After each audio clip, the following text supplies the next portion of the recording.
Hey guys, tonight you're about to discover what medieval armor actually felt like after the stories ended.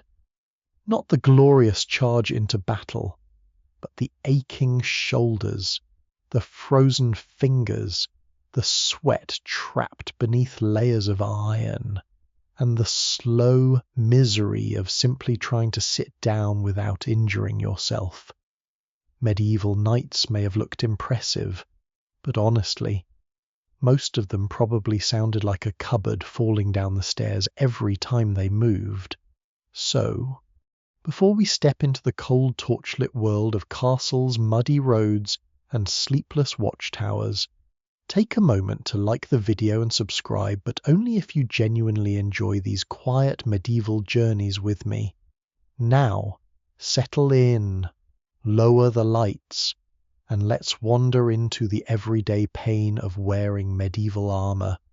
Hey guys, tonight you find yourself standing beneath the shadow of a stone keep while the last blue light of evening fades across the winter sky. Smoke drifts lazily from crooked chimneys. Damp straw clings to your boots. Somewhere beyond the walls, a dog barks once and then thinks better of it. The cold has a way of slipping through wool and settling quietly into your bones out here, especially when the river mist begins crawling uphill after sunset. Torches spit and crackle beside the gatehouse, throwing uneven light across puddles, wagon ruts, and the tired faces of stable boys carrying buckets that smell faintly of oats and horse sweat. The castle itself rises above you like a cliff made by very determined accountants.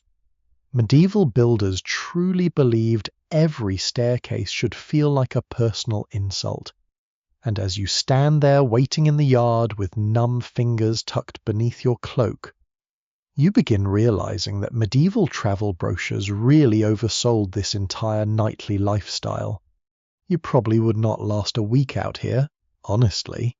So, before you get comfortable, take a moment to like the video and subscribe, but only if you genuinely enjoy what I do here.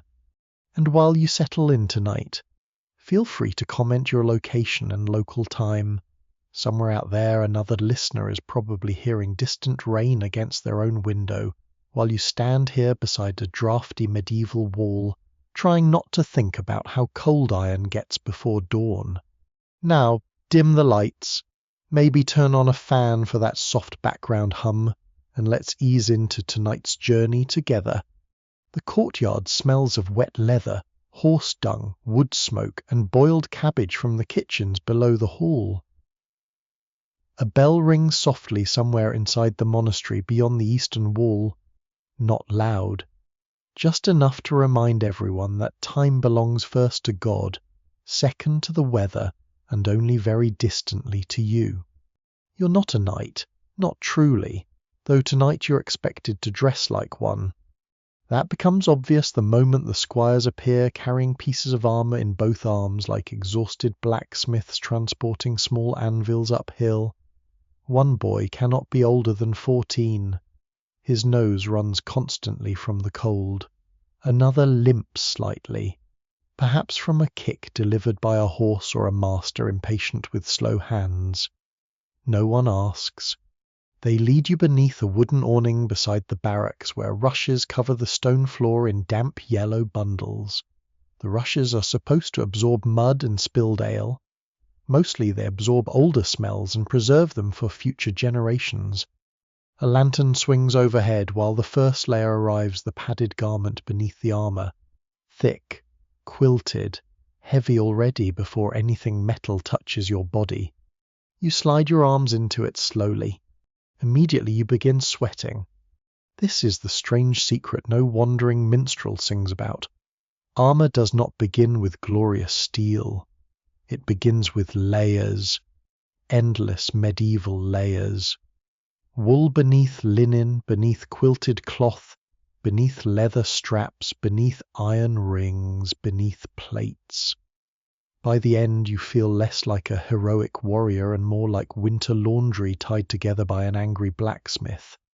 The older squire tightens cords along your ribs. "Breathe now," he mutters. You obey. Not too much. He pulls harder anyway. The garment presses against your chest until even simple breathing feels negotiated. Somewhere nearby, a horse stamps in its stall. Wind whistles through a crack in the stone wall. A servant passes carrying a bucket of ashes still faintly glowing red. Then comes the mail. The chain shirt arrives draped across two arms like silver river water, though far less graceful once lifted onto your shoulders. Thousands upon thousands of iron rings linked together by hands that probably lost feeling in their fingers years ago. The squires settle it onto you carefully. Your knees bend instantly. The weight surprises you not because it crushes downward all at once, but because it simply never stops existing. Your shoulders feel it. Your neck feels it. Even your hips seem offended. No one can quite agree whether old knights exaggerated their suffering to impress younger men, but after only a moment beneath the mail, you begin suspecting they actually understated it considerably. A leather belt cinches around your waist to transfer some of the burden from shoulders to hips. It helps. Slightly. In the same way, placing a pillow beneath a millstone might help. You attempt a few steps across the courtyard. The sound follows immediately the low whispering clink of thousands of rings shifting together. Not loud like modern stories pretend. Softer, more intimate, like cutlery arguing quietly in another room. The youngest squire watches you carefully. You move like a sack of onions, he says. You thank him for the encouragement. He grins for the first time all evening. Beyond the awning, torchlight flickers against the walls. Men-at-arms cross the yard carrying spears. A cook empties greasy water into the mud. Two monks pass through the gate collecting alms for travellers sleeping near the abbey road. One carries a small bone relic sealed behind cloudy glass. Some swear the relic cures joint pain if kissed before sunrise. Others swear it belonged to a goat. Even now, it's hard to tell whether anyone truly believes these things or simply fears not believing them enough. The armour continues piece by piece. Leather chausses buckle behind your legs. Iron plates settle over knees and shins. Gloves reinforced with metal scales tighten around your hands until your fingers feel thick and distant. Then finally the breastplate arrives. The older squire lifts it carefully. You hear the scrape of metal against metal as he fastens it into place. The sensation is immediate and deeply personal. Your world becomes narrower. Turning sideways requires thought now. Looking down becomes a negotiation with your own spine. Your heartbeat sounds strangely loud, trapped beneath iron and padding. A nearby guard laughs softly. First hour's always worst, he says while warming his hands over a brazier. And after that? He shrugs. You stop remembering life before discomfort. Comforting thought. Snow begins drifting lightly through the courtyard, only tiny flakes at first, melting against torchlight before touching ground. The castle dogs curl tighter beneath the wagon. Somewhere above, unseen in the dark towers, shutters bang softly in the wind.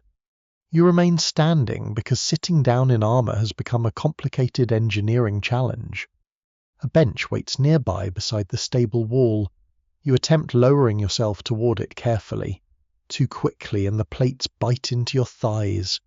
Too slowly and you resemble an elderly goose folding itself for winter. At last you manage it. Barely. The mail shifts heavily against your shoulders. Your lower back aches already. Beneath the padding your skin grows hot despite the freezing air. And this is before battle. Before riding. Before climbing muddy hills or standing watch through rain, or sleeping in damp straw beside cold walls while rats scratch somewhere beneath the floorboards. A servant girl passes carrying trenchers of coarse bread toward the barracks. She glances at you sympathetically. Looks miserable, she says. It is. She nods as though this confirms something important about noble ambitions generally. Above the gatehouse, the watch bell rings again. slow, hollow, familiar already. The older squire kneels beside your boots, adjusting a buckle worn smooth by years of use. Most pain comes later, he says quietly. You almost do not ask. But you do. What kind? He tightens the strap once more before answering. The kind that stays after you take it off. Wind curls through the courtyard carrying smoke, wet wool, and the faint smell of onions boiling somewhere deep inside the kitchens. The torch beside you sputters in the growing snow. Beyond the walls, the dark countryside stretches toward unseen forests and frozen fields. And standing there beneath the weight of iron, with numb fingers and sore shoulders already settling into tomorrow's bruises, you begin understanding the strange truth whispered by old soldiers in candlelit halls. Armor protects the body, but first it punishes it. The snow continues falling long after the courtyard empties. Not heavily, just enough to soften the edges of wagon tracks and gather quietly along the tops of barrels beside the stable wall. Torches burn lower now, shrinking into orange knots of light against the dark stone. Somewhere overhead, wind hums through narrow arrow slits like breath moving through old teeth. You remain seated on the bench longer than intended because standing again has become a matter requiring spiritual preparation. The armor settles around you inch by inch as though learning the shape of your discomfort. Your shoulders ache beneath the mail shirt. The breastplate presses firmly against your ribs each time you inhale. Even your neck has begun complaining in small, steady pulses. And still, the squires are not finished. The older boy returns carrying additional pieces tucked beneath one arm, spaulders for the shoulders, more straps, more buckles, more iron shaped carefully to resemble dignity. You'll want these, he says. You're no longer certain you want any of this. He fastens the shoulder plates into place with practiced fingers while you stare across the courtyard toward the hall, windows glowing amber behind horn panes. Inside, you can hear faint laughter drifting outward whenever the wind changes direction. Warmth lives in there. Ale too, probably. Thick pottage, beeswax candles, men sitting comfortably in chairs without 20 pounds of iron attempting to fold their lungs shut. The contrast feels cruel. As the plates settle over your shoulders, the range of movement disappears another little step at a time. Raising your arms becomes awkward, turning quickly becomes impossible. You begin understanding why medieval combat often involved simply enduring exhaustion, longer than the other poor soul trapped inside similar metal misery. The younger squire circles you thoughtfully. What? You do, or at least you attempt something close enough to walking for medieval standards. The greaves brush together faintly with each step. The plates tug at your knees. The mail drags downward constantly like a tired child refusing to leave market day. You cross the yard beneath the lantern light while two guards observe with expressions normally reserved for limping livestock. One side's hanging lower, says one. Like my uncle after cider, says the other. They both nod solemnly. The older squire adjusts another strap near your hip. Apparently your armor now possesses alignment issues. You did not realize iron could slouch. The castle around you settles deeper into night. Stable boys spread hay across the floors.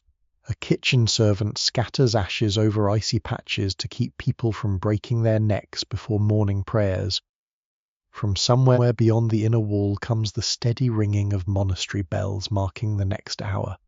Monks truly adore bells.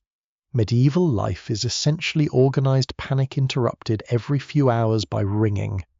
You continue pacing slowly beneath the awning while snowflakes melt against the warm metal of your shoulders. Beneath the padding, sweat gathers despite the cold air. That is another secret nobody mentions in heroic ballads. Armor is hot. not pleasantly warm like a hearth, more like being gently simmered inside your own clothing. A guard near the brazier notices your expression. "First winter in harness?" he asks. You nod. He chuckles quietly into his beard. "Wait until summer." That single sentence carries the emotional weight of a curse. The guard shifts aside to make room beside the coals. You move carefully toward the brazier and extend your hands near the heat, though the armored gloves make the gesture feel symbolic at best. The older men standing nearby smell of smoke, leather oil, damp wool, and old sweat trapped deep in fabric that has survived too many campaigns. One scratches absent-mindedly beneath his mail collar using a spoon handle. An experienced technique, apparently. You get used to the itching, you ask. "No." Another guard nods in agreement. "You only stop trying to fix it." Comforting again. One of them lifts the edge of his sleeve to reveal raw skin rubbed pink along the wrist. Another has bruising dark as plums near his collarbone where armor straps rest. They discuss these injuries casually, the same way farmers discuss weather or merchants discuss tolls. Armor pain belongs to ordinary life here. The youngest guard spits into the snow. "Best remedy's goose fat mixed with lavender," he says. The others groan immediately. "That's for saddle sores." "It helps everything." "It smells like roasted birds." "No worse than Hubert." They all glance toward an elderly man leaning against the wall. Hubert shrugs. "Metal traps a man's soul vapors," he explains. "Everybody knows that." There is silence. No one can quite agree whether Hubert is wise or simply cooked slowly by decades beneath helmets and weather. Still, two men quietly ask him for remedy advice afterward. The brazier crackles softly. Beyond it, shadows move along the curtain wall where watchmen patrol with lanterns swinging from stiff hands. Their footsteps echo against stone. Snow gathers along the edges of their cloaks. You notice now how differently armored men move from everyone else in the castle. Servants flow around corners carrying baskets or pitchers with natural ease. Monks drift quietly beneath heavy robes. Even exhausted stable boys move faster than you. But armored men calculate every motion first, every turn, every stare, every bench. Their bodies negotiate constantly with iron. The older squire eventually announces it is time for the helmet. You briefly consider fleeing into the forest. Instead, you stand still while he lowers the thing over your head. The world changes immediately. Sound dulls first. The courtyard becomes smaller, farther away, muffled beneath iron and padding. Your breath rebounds softly inside the helmet. Torchlight narrows through the eye slits into thin glowing strips. Claustrophobia arrives politely but firmly. You can smell metal, leather, old sweat, and faint traces of oil used to keep rust away. Your own breathing grows louder. The younger squire taps the side. "Well?" You attempt turning your head. Slowly. "Feels like living inside a bucket." "A very expensive bucket," he replies. The guards laugh. One tells you some knights carried sprigs of mint or rosemary inside their helmets during long rides to mask the smell. Another swears certain mercenaries lined helmets with scraps of saint's cloth for luck. Some swear relic fragments protected men from arrows. Others quietly suspected they mostly protected priests from poverty. Even now, it is hard to tell where faith ends and desperation begins. You stand there beneath falling snow while the armor presses against every part of you at once. Your ears ring faintly from confinement. Your shoulders burn. Your knees stiffen each moment you remain motionless. And then comes the simple task of climbing stairs. The squires lead you toward the barracks tower where soldiers sleep above the armory. The stone staircase curls upward tightly enough that even without armor it would feel unfriendly. With armor, it becomes a personal feud. Each step demands effort. The mail shifts heavily across your shoulders. The breastplate digs into your thighs whenever you lift your knees too high. Your boots slip slightly against worn stone polished smooth by generations of feet. Halfway upward you pause, not dramatically, just enough to question every decision leading to this moment. The younger squire grins over his shoulder. Imagine chasing somebody in this. You do imagine it. Briefly. Then decide most medieval battles probably ended because everyone became too exhausted to continue arguing. At the top of the stairs, the barracks hall waits beneath blackened rafters stained by decades of smoke. Straw mattresses line the walls. Wool blankets lie folded beside iron helmets and battered shields. Beeswax candles flicker weakly near a carved wooden saint nailed crookedly above the doorway. The room smells deeply of humanity. Sweat, wet wool, leather, old socks, onion stew, damp straw, smoke. History books rarely emphasize how profoundly medieval life smelled. A man near the hearth snores loud enough to concern nearby livestock. Another sits carefully removing one boot while wincing as though personally betrayed by his own ankle. A third warms wine mixed with cloves and garlic, an old winter remedy believed to keep sickness from entering the lungs. Some swear by it, others swear only after drinking it. You finally lower yourself onto a straw mattress near the fire. The armor groans softly as you settle. Outside, bells ring again through the snow-dark night. And little by little, beneath the weight of iron and exhaustion, your body begins learning the slow ache medieval men carried every ordinary day. Morning arrives not with sunlight, but with noise. A bell rings somewhere beyond the castle walls long before dawn fully reaches the sky. Boots scrape across stone. Someone coughs violently near the hearth. A servant drops a bucket in the courtyard below, followed immediately by language probably not approved by the monastery. You wake stiff beneath a wool blanket that smells faintly of smoke and sheep oil. For one brief, beautiful moment, you forget about the armor. Then you try sitting up. Pain returns from every direction at once. Your shoulders ache where the mail rested all night before finally being removed. Red grooves line your waist from belts and straps. Your neck protests sharply when turned too quickly. Even your knees feel older somehow, as though they spent the night attending very serious meetings about joint failure. Around you, the barrack slowly stirs awake beneath dim candlelight. Men sit hunched on straw pallets, rubbing sore wrists and swollen knuckles while cold air creeps through cracks in the shutters. One soldier warms his boots beside the hearth because frozen leather becomes hard as oak planks overnight. Another wraps strips of cloth around blistered heels before pulling on hose. No one rises gracefully. That is the first honest thing you notice about medieval soldiers in daylight. Heroic paintings always show men standing tall beneath banners, while sunlight glitters nobly off polished armor. Real mornings look more like exhausted turnips trying to become people again. A guard near the fire notices you stretching your shoulders. Hurts worse second day, he says. Why? Because first day your body still has hope. He tears coarse bread in half and offers you a piece. Breakfast arrives soon after in wooden bowls carried by sleepy kitchen boys with soot-black hands. Thick oat pottage, onion broth, dark bread hard enough to qualify as masonry. A little smoked fish beside a pinch of salt, precious enough to guard carefully. You attempt eating while seated on the edge of the mattress.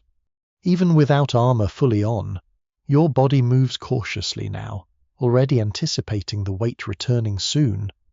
Across the hall, a soldier nicknamed Martin the Thin pours weak ale into his porridge. Good for warmth, he insists. Good for regret, another mutters. Nobody disagrees. Outside, dawn slowly reveals the courtyard through pale frost-blue light. Snow from the night before clings along rooftops and cartwheels. Stable boys carry water buckets across the yard with steam rising from horse breath all around them. A dog noses through frozen rushes near the gatehouse searching for scraps. Then the squires arrive again. Every man in the barracks groans softly at once. The process begins immediately. Padding first. You slide into the quilted garment with the weary acceptance of someone willingly climbing back into a complicated prison designed by tailors and blacksmiths working together against humanity. The fabric scratches faintly against sore skin. Yesterday's bruises announce themselves the moment straps tighten again. The older squire notices your expression. Too loose bruises you, too tight bruises you different. A remarkable system.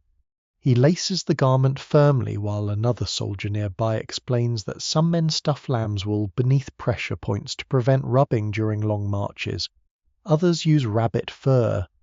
One knight supposedly lined his armor with scraps of silk because he believed it prevented arrow wounds from festering. No one can quite agree whether that worked or whether wealthy men simply enjoy suffering comfortably. The male follows. Again the iron settles onto your shoulders like winter itself deciding to sit down. You exhale slowly as the weight spreads through your spine and hips. The body adjusts faster today, though not kindly. More like a man accepting poor weather because arguing with clouds rarely changes anything. The barracks empties gradually into the cold morning. You descend the tower stairs carefully beside the others, while torch smoke curls lazily upward through the stairwell. The iron plates clink softly around you. Somewhere below, a horse whinnies impatiently. The courtyard has transformed since nightfall.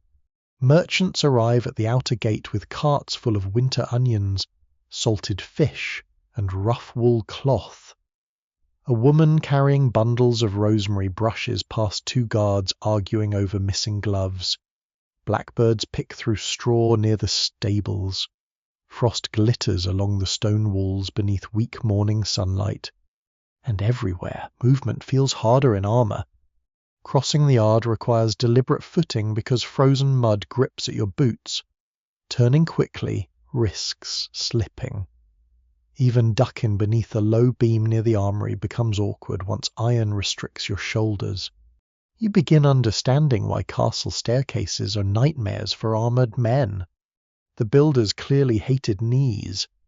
At the gatehouse entrance, traffic slows into a bottleneck of merchants, servants, monks, and soldiers all trying to pass through at once. A goose escapes from somewhere unseen and flaps wildly beneath the archway while shouting erupts behind a vegetable cart. You attempt squeezing sideways past a barrel. The breastplate catches instantly. For one humiliating moment you remain stuck between wood and stone while a passing monk watches with deep spiritual concern. Patience humbles the soul, he says gently.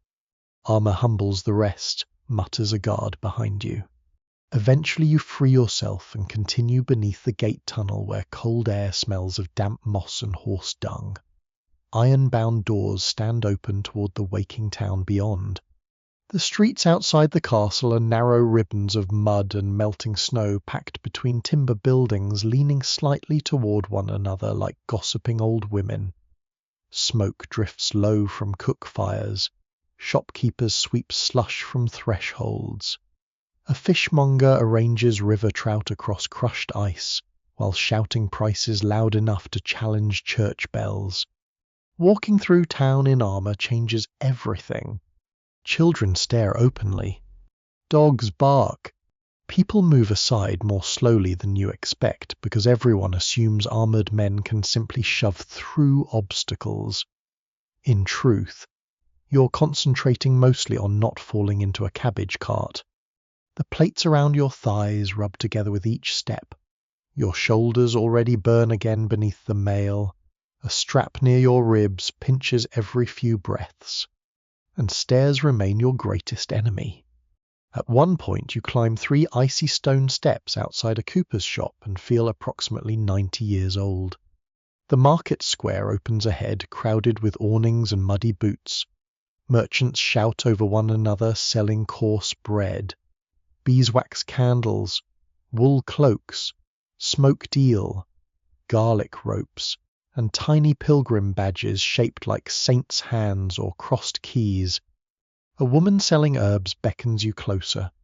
For aching joints, she says, shaking a pouch of dried leaves.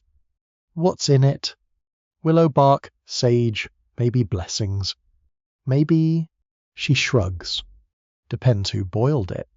Nearby, an old man claims powdered snail shells cure bruising beneath armor straps. Another insists sleeping with iron keys beneath your pillow prevents cramps. Some swear by vinegar washes.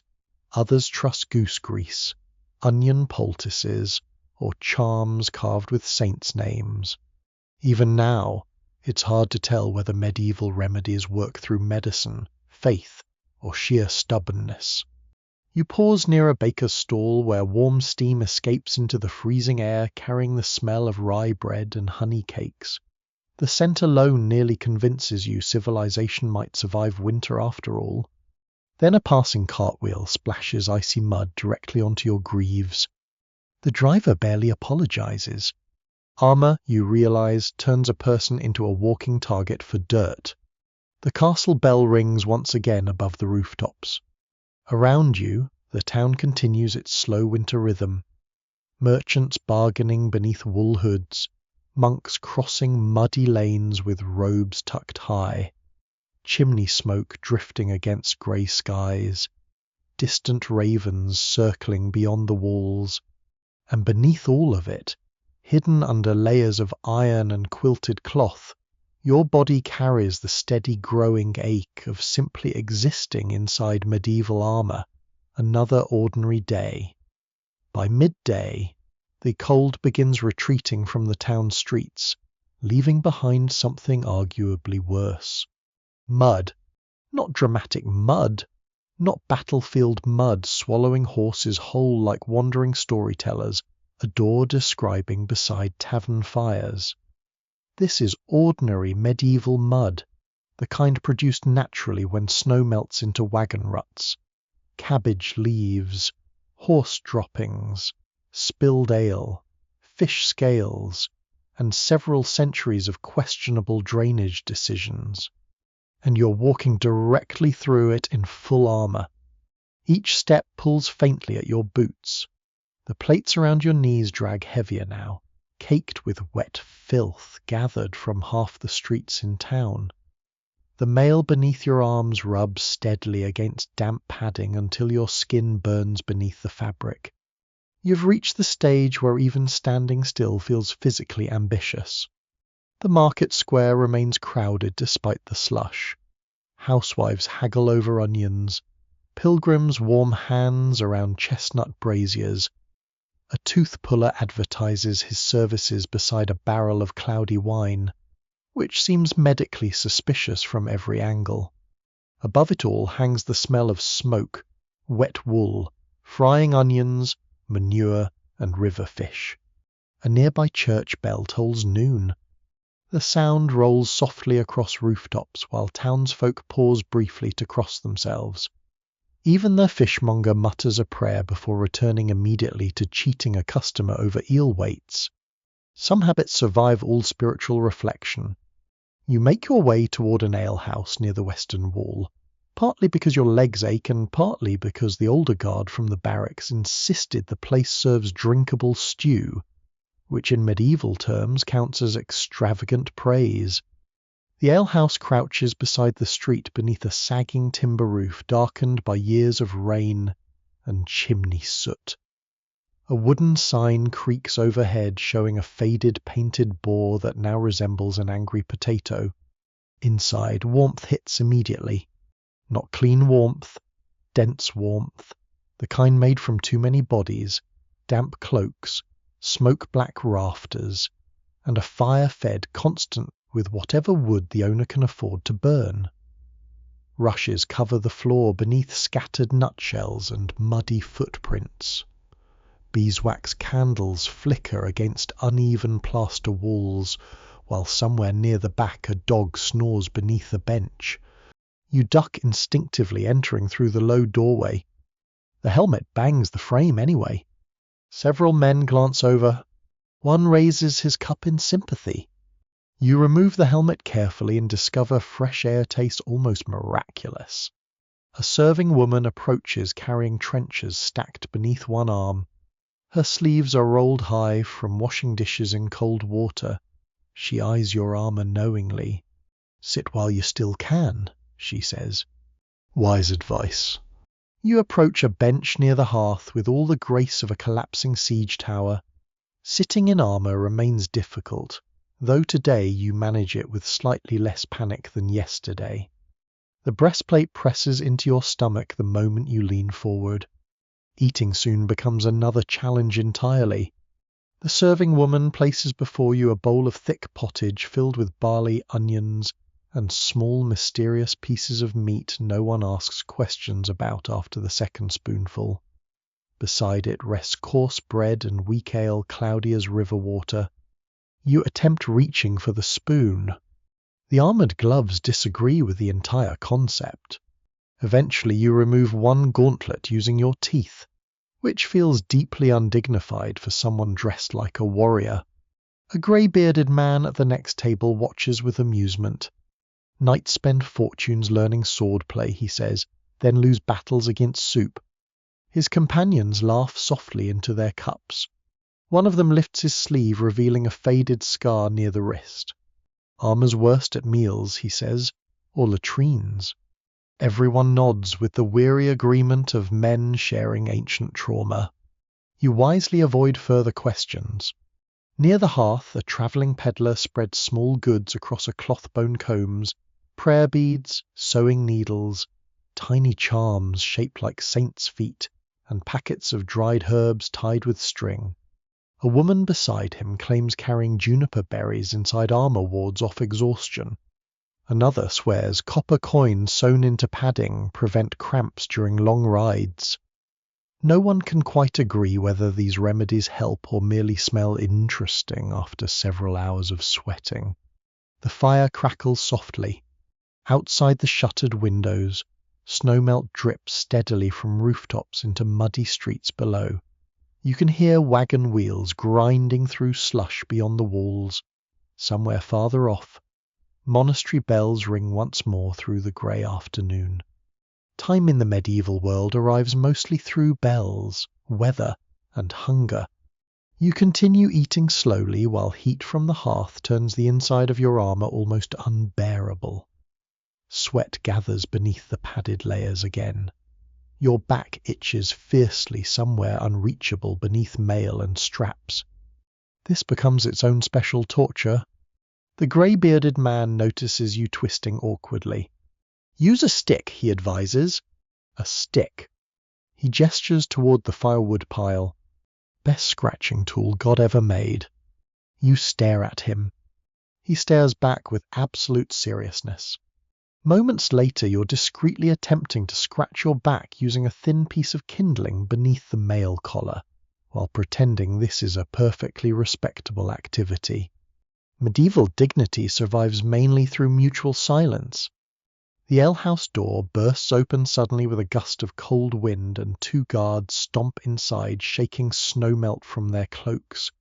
One complains loudly about patrol duty along the river road where mud swallowed a cart axle nearly to the hub. Whole wagon tipped sideways, he says. What happened? Chickens escaped. A pause. Could have been worse. Was worse for the chickens. The room hums softly with tired laughter. You notice now how many people in the alehouse carry signs of discomfort hidden beneath ordinary movement. A mason flexes swollen fingers near the fire. A carter rubs one knee each time he stands. A washerwoman warms red, cracked hands around a cup of broth. Medieval life hurts almost everyone a little. Armor simply announces it louder. A servant girl passes carrying fresh rushes to scatter across the floor because the older ones have absorbed enough spilled ale to qualify as soup ingredients. The dog beneath the bench lifts its head briefly. decides nothing important is happening and resumes snoring. You finish the last of the bread carefully. Standing again requires preparation. The breastplate catches the table edge as you rise, producing a loud scraping sound that turns several heads. A child near the hearth giggles openly. You bow slightly in acknowledgement of your performance. Outside once more, the afternoon sky hangs pale and heavy above the town walls. Smoke drifts low between chimneys. Ravens perch along rooftops, watching the muddy streets below like tiny judgmental monks. You pull the helmet back on reluctantly.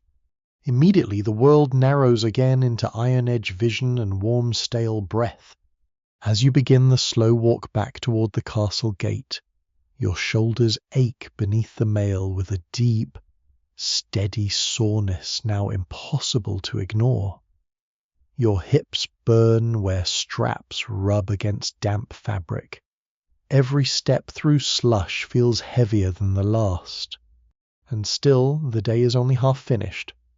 Ahead, beyond the muddy street and torch-black walls, the castle waits beneath the winter sky while bells echo faintly across the frozen countryside. The armor creaks softly around you as though settling deeper into your bones. Little by little, hour by hour, it teaches you the quiet medieval art of enduring discomfort without complaint, mostly because complaining changes absolutely nothing.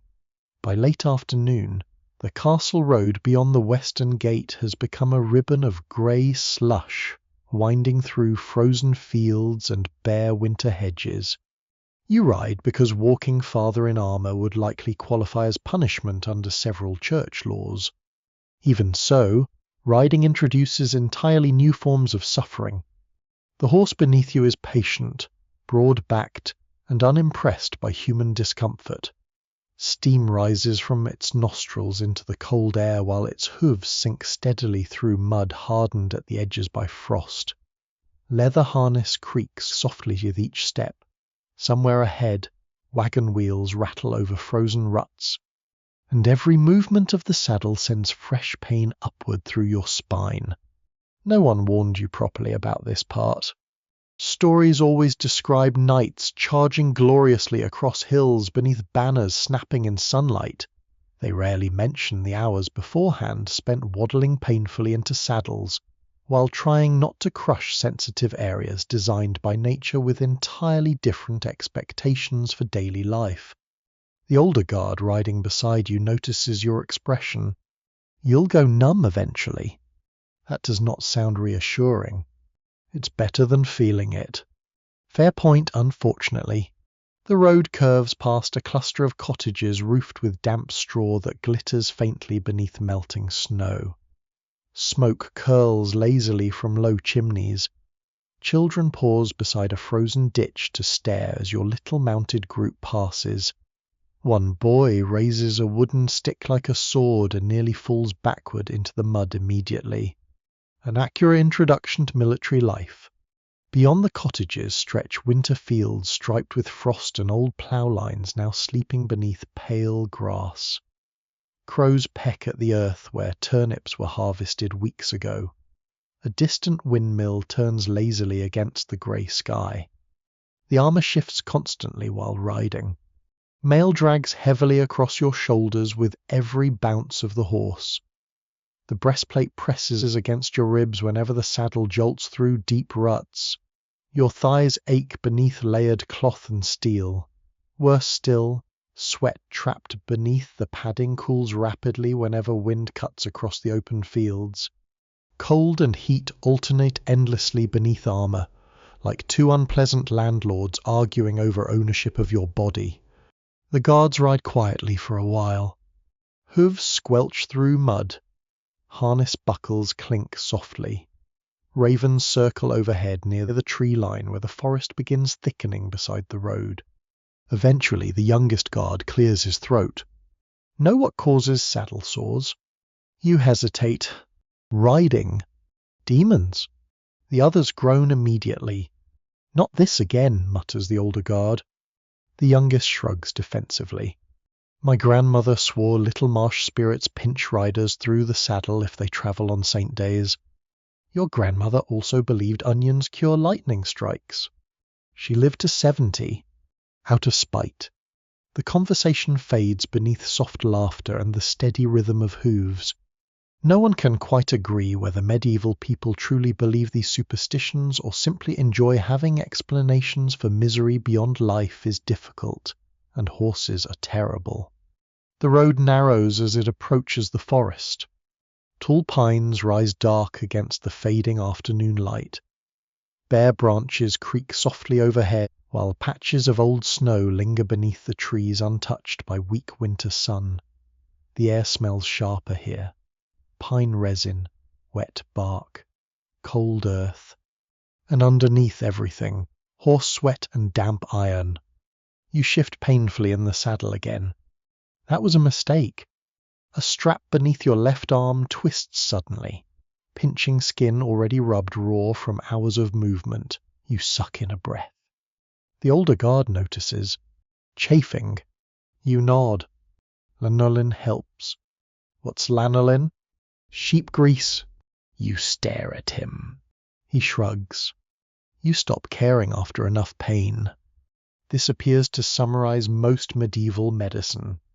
Ahead on the roadside stands a small shrine tucked beneath an oak tree blackened by age and weather. Beeswax candles flicker weakly inside despite the wind. Tiny offerings rest along the stone-ledge copper coins, dried flowers, scraps of ribbon, a carved wooden bird. The guards automatically cross themselves while passing. For safe roads, you ask quietly. For sawbacks, says one. Another nods solemnly. Travellers leave offerings before long rides. Some swear the old saint eases stiffness. Does he? The guard adjusts himself painfully in the saddle before answering. No? Still, nobody rides past without making the sign of the cross. The road grows rougher, deeper into the woods.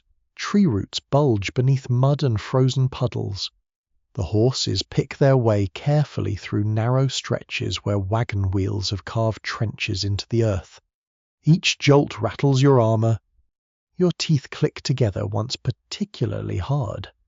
The youngest guard grins. Roads smoother in summer. Is anything pleasant in summer? Flies? Wonderful. Dusk begins gathering beneath the trees long before sunset fully arrives. The forest darkens into deep blue shadows while the last pale light clings to patches of snow between trunks. Somewhere far off, a woodcutter's axe echoes faintly. You pull your cloak tighter over the armor, though it helps little against the cold settling beneath the metal now. This is another hidden cruelty of armor iron remembers weather. Once chilled, it stays cold stubbornly, pressing icy weight against the body hour after hour. Men sometimes line winter armor with fur where possible. Wealthier knights use squirrel or rabbit fur. Poorer soldiers use whatever dead animal destiny provides. One guard claims dried moss stuffed into boots keeps feet warm during long watches. Another insists goose feathers work better. A third says nothing because his boots are clearly wet and he has surrendered spiritually already. The horse is slow near a shallow stream crossing where broken ice drifts along dark water between stones. You dismount carefully beside the bank to let the animals drink. The moment your boots touch ground, pain flares through your legs. Apparently riding and walking have formed an alliance against you. You stretch stiffly while the others loosen saddle straps and warm hands against their horses' necks. Steam rises all around in the freezing air. The forest grows quieter as evening settles deeper between the trees. Nearby, the older guard crouches beside the stream, splashing water onto his face. Best feeling in the world, he says. Cold water. Taking armor off. You cannot argue. A tiny roadside fire soon crackles beneath a bent pine where the guards pause briefly before continuing toward the next village. Bread appears from saddlebags, hard cheese, smoked eel wrapped in cloth. One man produces onions triumphantly as though unveiling royal treasure. You eat slowly beside the flames while loosening your gloves. The relief feels almost emotional. Your fingers ache, returning to life. Red pressure marks line your wrists beneath the metal cuffs. Smoke drifts upward into darkening branches overhead, while somewhere unseen an owl calls softly through the woods. The younger guard pokes the fire thoughtfully. "Funny thing about armor," he says. "What?" "You spend years dreaming of wearing it." The flames crackle. Then the older guard finishes quietly, and years afterward dreaming of taking it off. Night thickens slowly around the little roadside fire while bells from some distant abbey drift faintly through the winter air. Soon you will ride again. Soon the straps will tighten, the saddle will bruise, the iron will press cold against your ribs once more. But for a few brief moments beside the fire, with warm bread in hand and steam rising from weary horses nearby, you almost remember what comfort feels like. Almost. Darkness settles fully by the time you reach the gatehouse near the river crossing. The structure rises from the roadside like a squat stone box hunched against winter itself. Torchlight flickers above the archway where guards wrapped in damp cloaks pace slowly along the wall walk. Frost gathers silver white across the wooden gate doors. Beyond them, somewhere unseen in the night, the river moves beneath thin, drifting ice with a sound like whispered cloth. The horses enter first. You follow carefully, stiff from the long ride, while the gatehouse guards wave lanterns through the gloom to inspect faces and wagon seals. The air smells of wet leather, wood smoke, cold mud, and river reeds crushed beneath cart wheels. Inside the walls, travellers cluster beneath covered shelters beside small cook fires. Merchants huddle in wool cloaks. Pilgrims warm hands around steaming cups of broth. A pair of monks sits quietly beneath the awning, reciting prayers over a bundle wrapped carefully in embroidered cloth. Relics, perhaps. Or cheese. Medieval packaging makes certainty difficult. You dismount slowly near the stable rail and immediately regret every life choice connected to horses. Your legs wobble. The older guard catches your elbow before dignity abandons you entirely. "There it is," he says knowingly. "What?" "The saddle walk." Apparently this humiliation has a name. Nearby, a stable boy leads the horses away while muttering softly to calm them. Steam rises from their flanks into the freezing night. One shakes its mane, scattering droplets across your already damp boots. Wonderful. The gatehouse commander, a broad man with a grey beard stiffened by cold air, waves your group toward the inner hall where a brazier glows beside rough wooden benches. "Road closes by midnight," he says. "Ice near the ford." You step inside gratefully. Warmth rolls across you immediately, though armor turns comfort into a complicated thing. The fire heats the metal too quickly. Sweat trapped beneath your padding begins warming again while your outer layers remain cold from the ride. Your body cannot decide whether to freeze or boil. The hall itself is small but crowded. Spears lean against the wall beside stacks of firewood. Wet cloaks hang from iron hooks overhead, dripping steadily onto rushes below. A pot of cabbage stew simmers over coals while someone nearby sharpens a knife with slow rhythmic strokes. The guards around the brazier shift carefully whenever they sit. Every movement reveals pain somewhere. One man stretches his shoulders with a grimace. Another rubs ointment onto raw skin along his neck, where his mail collar has rubbed him nearly bloody. A younger soldier removes one boot entirely and sighs, with such deep emotional relief that several nearby men nod in understanding. The older guard beside you points toward him. Blisters. The young soldier hears this and lifts a finger solemnly. "Big as plums." A monk near the fire glances over. "Mustard paste helps." "No offense, brother," says the soldier, but mustard paste helps nothing. The monk shrugs peacefully. Then perhaps the Lord wishes you humble. This explanation satisfies absolutely nobody. You lower yourself onto a bench beside the brazier while carefully avoiding knocking over a basket of onions nearby. The armor groans softly with you.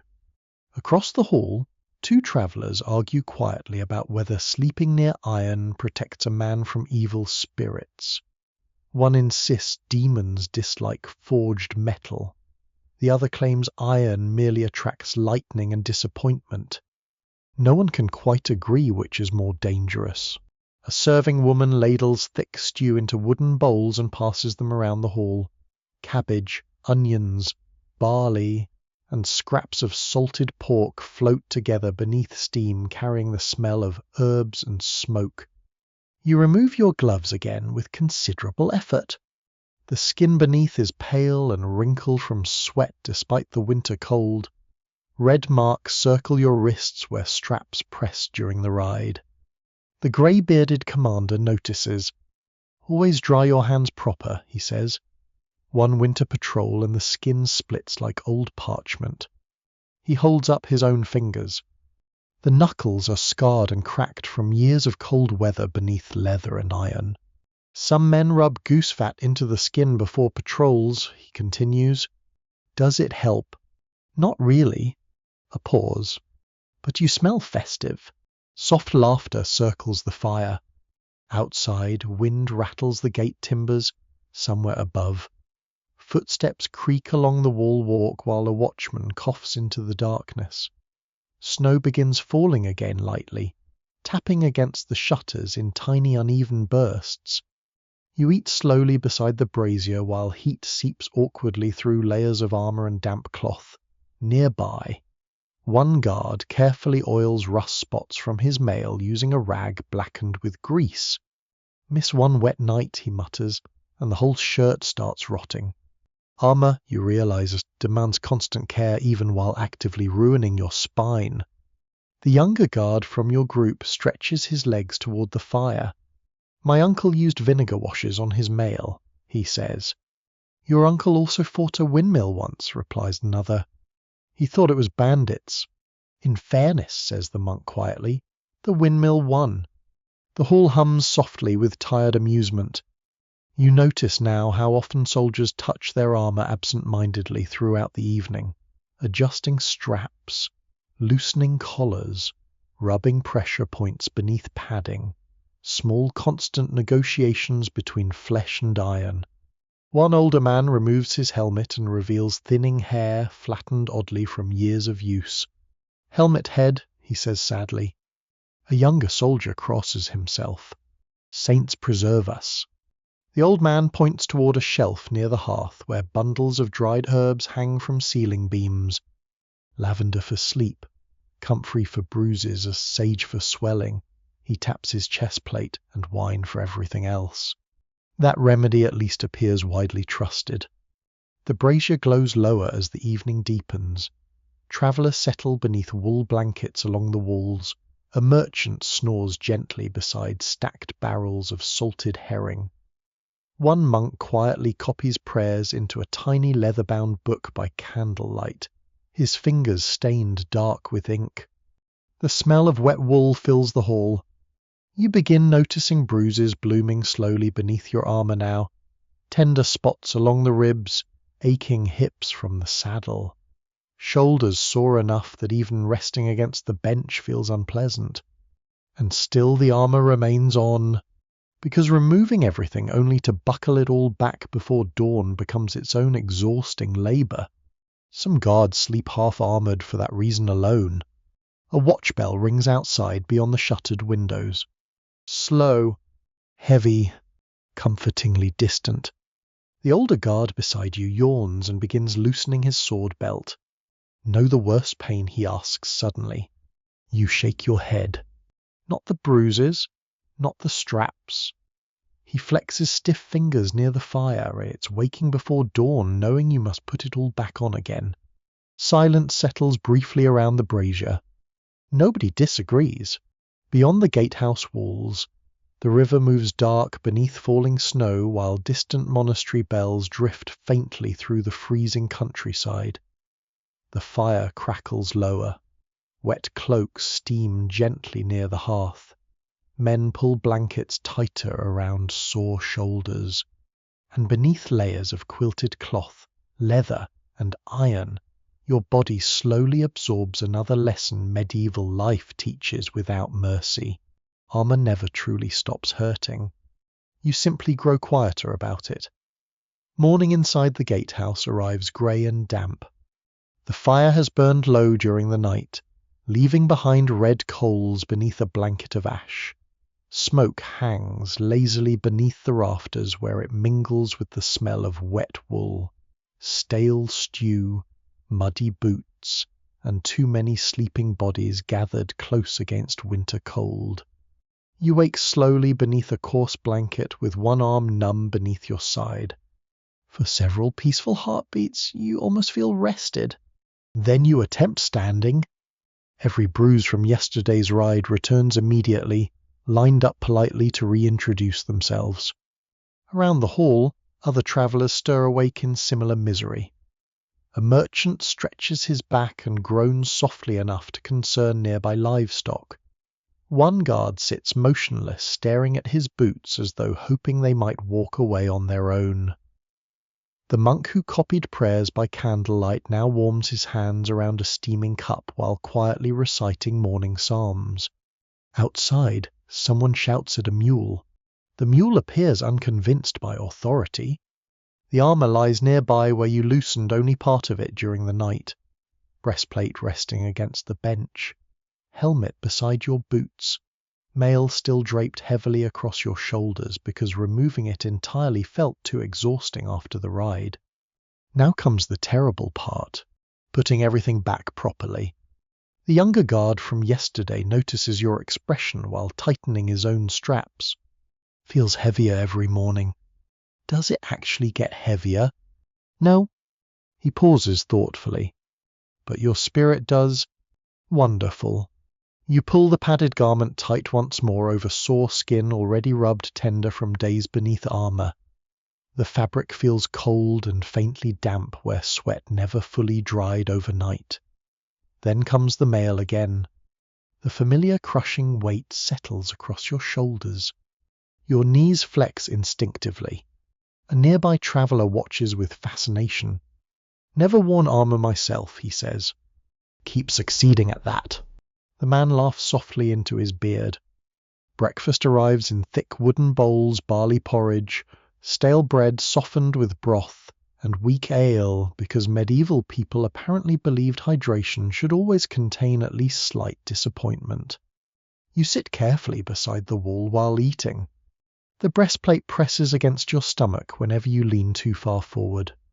Your shoulder plates bump awkwardly against the bench.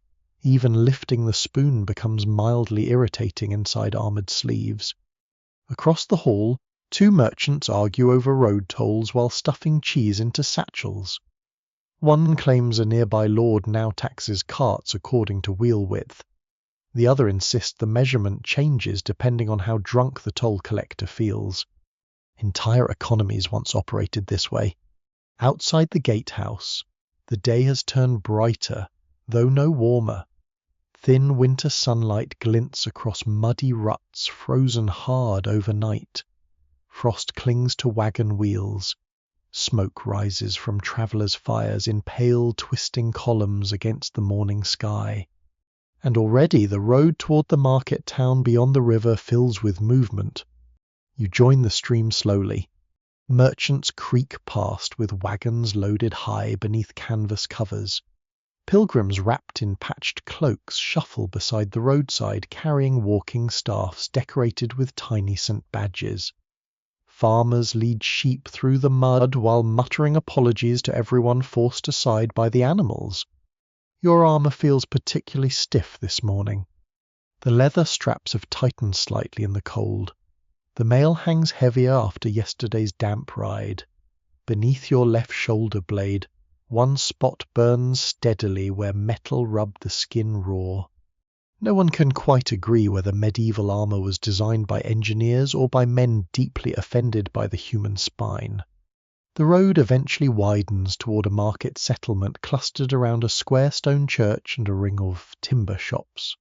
By the time you arrive near midday, the place hums with winter trade. Market day in armor is a deeply impractical experience. The square overflows with noise. Chickens flap beneath carts. Bakers shout prices over fishmongers. Dogs dart between muddy boots searching for scraps. Smoke from roasting chestnuts drifts through cold air beside the smell of tallow candles, wet wool, onions, and horse dung. A woman carrying cabbages nearly walks directly into your breastplate. She bounces backward with a gasp. "Saints preserve us," she mutters. You apologize. The armor creaks ominously while you bow slightly. Children follow at a safe distance, whispering excitedly about swords and battles. One tiny boy points at your greaves and asks whether knights sleep in armor. A passing guard answers before you can, only if they hate themselves. The child seems impressed. You make your way carefully through the crowded market while trying not to injure civilians accidentally with shoulder plates. This proves harder than expected. Armor occupies space aggressively. A basket seller curses after your elbow catches hanging wicker trays beside her stall. A goose hisses at you from beneath a cartwheel. At one point, your sword belt hooks briefly on a rack of smoked fish, creating a situation nobody handles gracefully. The fish seller glares. You buying that, not intentionally, still counts. Eventually a compromise involving 2 copper coins and considerable embarrassment resolves the matter. Near the church steps, a barber surgeon advertises treatments for bruises and swollen joints. Tiny jars line his table filled with strange powders and cloudy oils. For armor soreness, he asks brightly after spotting your stiff posture. You nod cautiously. He lifts one jar. Rendered badger fat mixed with rosemary. Does it work? Sometimes. What happens when it doesn't? You smell strongly of badger. Reasonable honesty, at least. Nearby was an old woman sells bundles of dried herbs tied with red string. Hang these inside your armor, she whispers. Keeps away evil humors. What are evil humors? Mostly aches. You almost buy 2 bundles immediately.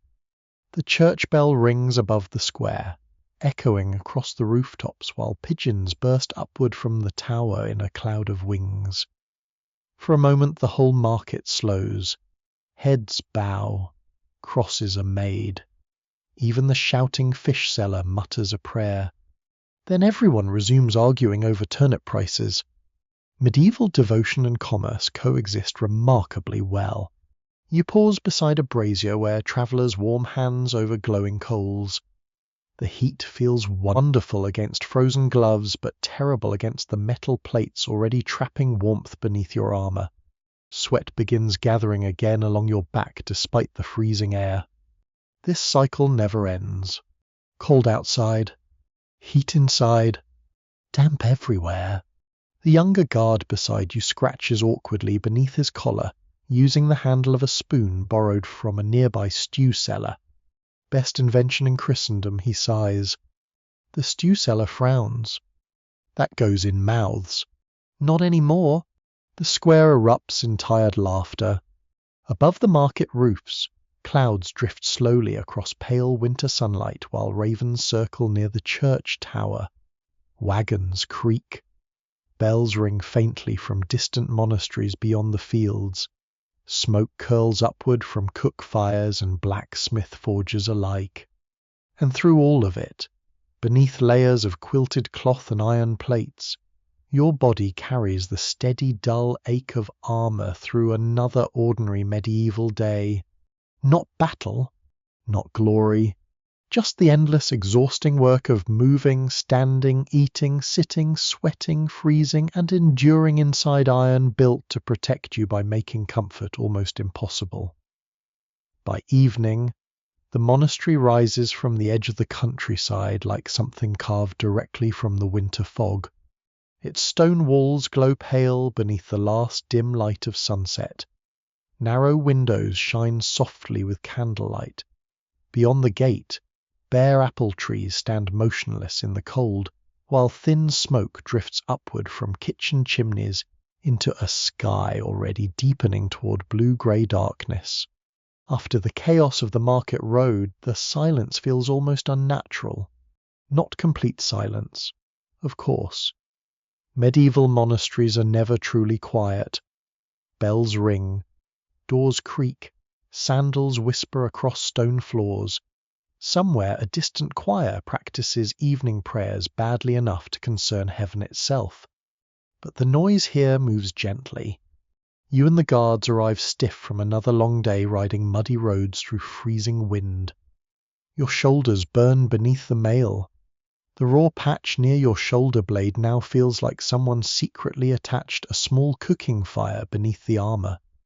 The youngest guard slides painfully from his saddle. "I miss being young," he mutters. "You are young," says the older guard. The younger man pauses thoughtfully. "Then I miss yesterday." A monk opens the monastery gate before anyone knocks. He is thin as bundled sticks beneath his wool robe, with ink stains along 2 fingers and a face so calm it almost seems suspicious. Lantern light flickers across the frost-covered stones while he bows gently toward your group. "Peace upon your road," he says. "And warmth upon your guest house," replies the older guard immediately. Clearly this exchange has happened many times before. Inside the walls, the monastery courtyard smells of damp stone, wood smoke, candle wax, and faintly of herbs drying somewhere nearby. Snow lingers untouched beside the cloisters where footprints crisscross narrow paths between buildings. A fountain stands frozen solid at the center. The monk leads you toward the guest house reserved for travelers and pilgrims. Along the way, you pass the chapel doors standing slightly open.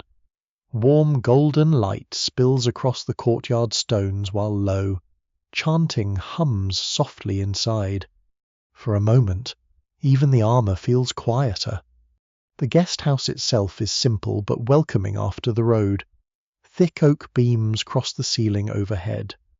Beeswax candles flicker beside painted saints faded from generations of smoke. Straw pallets line the walls beneath folded wool blankets.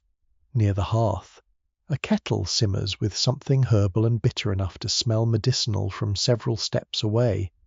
The monk gestures toward benches near the fire. "You may rest here tonight." You nearly kiss him. Instead, you lower yourself carefully onto the bench while trying not to groan audibly in front of holy men. The armor clanks heavily as you sit.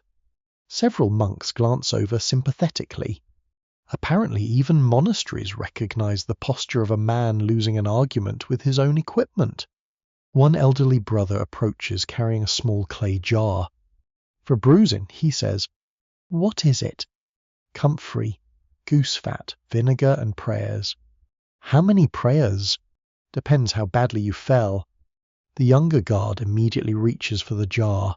Soon the guest house fills with the quiet sounds of exhausted travelers settling for the night. Boots drying beside the fire.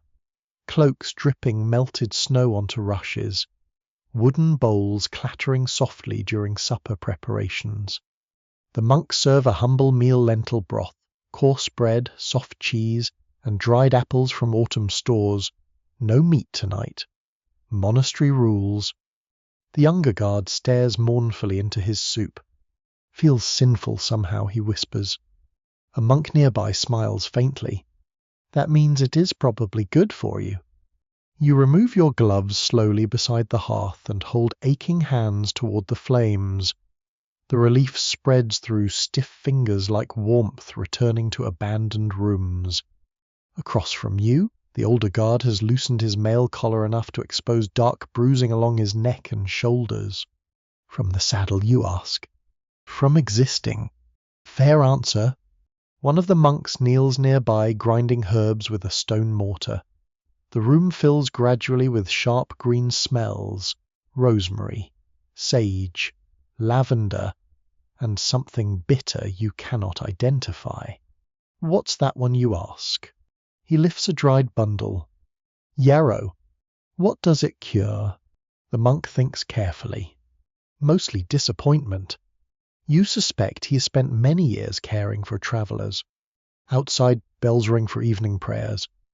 The sound rolls softly through the monastery walls while candles flicker against the timber beams overhead. Somewhere deeper within the cloisters, sandals scrape gently across stone corridors. A novice carries fresh firewood through the doorway, his cheeks red from the cold. The younger guard begins rubbing the comfrey self into his knees with dramatic sighs. Smells terrible, he complains. The elderly monk nods. That means it is working. No one can quite agree whether medieval medicine depends more on science or intimidation. Eventually the monks help several travellers remove heavier armour pieces near the fire. Breastplates lean against walls beside shields and helmets. Damp padding hangs from pegs overhead, steaming gently in the heat. And at last, after days beneath iron, you feel the extraordinary relief of the mail shirt lifting from your shoulders. The weight disappears slowly. Then all at once. Your spine straightens instinctively. Your lungs feel easier. Your neck suddenly belongs to you again. For one beautiful moment, you understand why some men probably wept the first time armor came off after campaigns. Beneath the padding, angry red marks stripe your skin. Bruises bloom purple along your hips and ribs. The raw patch near your shoulder blade has rubbed nearly bloody. The elderly monk examines it thoughtfully. Too much movement in the strap. You can tell, my son was a soldier. A pause. Before. The monk nods quietly. Before? He applies a cool herbal paste gently across the wound. It stings fiercely, then softens. Around the guest house, other travellers trade similar remedies and complaints beside the hearth. One man swears rabbit fur stitched beneath mail prevents chafing. Another insists sleeping with cabbage leaves against bruises draws out pain overnight.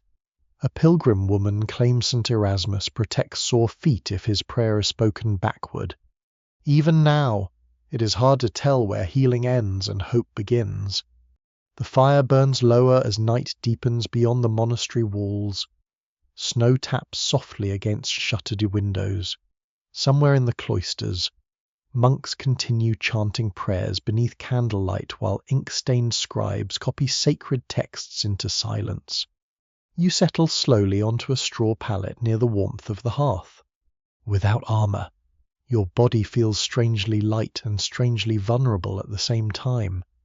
Every bruise throbs more clearly now. Every stiff muscle announces itself honestly. Yet beneath the blankets, with bells echoing faintly through the winter dark and herbal smoke drifting lazily overhead, you finally begin remembering what your own body feels like without iron pressing against it. And for tonight, at least, that feels almost holy. The monastery bells wake you before dawn. Not violently. Monks never seem to do anything violently if they can help it. The sound simply drifts through the darkness in slow bronze waves, soft enough to feel more like memory than noise. You lie still beneath the wool blankets for a moment listening. Wind brushes gently against the shutters. Somewhere in the guest house, a traveller snores through one nostril with impressive determination. Embers glow low in the hearth beside the faint smell of herbs, smoke, damp straw, and drying leather. Then reality returns. Armour waits nearby. Even in darkness you can make out the shape of it resting against the wall beside the bench. Helmet, breastplate, mail, belts coiled like sleeping snakes, cold iron quietly preparing to ruin your morning. The younger guard across the room notices you staring. It's watching, he whispers. You're not helping. I haven't slept properly since autumn. Fair enough. The guest house stirs slowly awake beneath candlelight. Monks move quietly through the room, carrying small lanterns shielded with horn panels. One sets a pot of hot water near the hearth for washing. Another leaves rough bread and oat cakes upon a wooden board before disappearing again into the corridor like a polite ghost. Outside, winter darkness still covers the courtyard. And yet duty continues? That seems to be the true heartbeat of the medieval world. Not glory, not battles, just endless obligations arriving before sunrise while everyone secretly wishes to remain under blankets forever. You sit carefully at the edge of the pallet and immediately feel yesterday's bruises return. Your hips ache. Your shoulders sting where the straps rubbed. The muscles along your thighs protest even the simple act of standing. Across the room, the older guard stretches both arms overhead and winces hard enough to concern nearby saints. Cold today, he mutters. The monk preparing the fire glances over. Cold reveals truth. What truth? That men complain more before breakfast. The guard grunts because this is undeniably accurate. Soon the ritual begins again. Padding first. The quilted garment feels icy against your skin at first touch. The fabric never fully dried overnight, and now cold dampness clings unpleasantly beneath your arms and along the seams. Then the mail. You brace yourself properly this time before lifting it. Still heavy, still exhausting, still somehow worse before dawn. The iron settles across your shoulders with familiar crushing certainty, while the younger guard tightens your straps beside the hearth. Too loose and you chafe, he says. Too tight and I stop breathing. He shrugs. Balance. Medieval engineering continues to impress selectively. Outside the monastery windows, darkness slowly begins thinning toward blue-grey morning. Snow covers the courtyard stones in a thin, uneven layer. Bare tree branches scratch softly against the walls whenever the wind shifts. The monks serve breakfast quietly hot broth with onions and herbs, hard bread softened near the fire, and watered ale because apparently medieval civilization fears plain water with almost religious intensity. You eat standing near the hearth while fastening your gloves. The warmth feels wonderful on one side of your body. The other side freezes immediately. Armor creates its own weather. A novice monk approaches carrying a tiny linen pouch tied with string.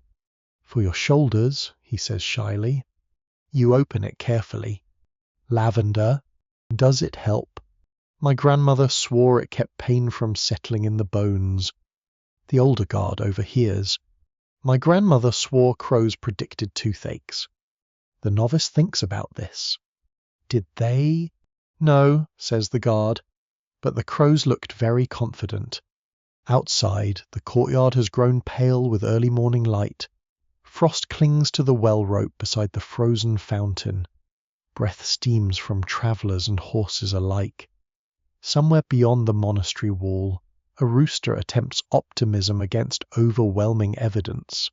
You prepare for departure slowly because armor punishes haste. Belts tightened. Sword secured. Cloak adjusted over mail and plates. Every movement deliberate now. The monks gather near the gate to bless departing travellers. One carries a tiny silver reliquary said to contain fragments of Saint Maurice, patron of soldiers. Or perhaps fragments of another saint entirely. Those who tell the tale never fully agree. The elderly monk who treated your shoulder the night before pauses beside you while snow drifts lazily through the courtyard. Still painful, you nod.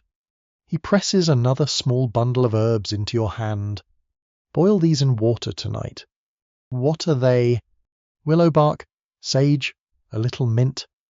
And if that doesn't work, the monk smiles gently. Then at least the steam smells pleasant.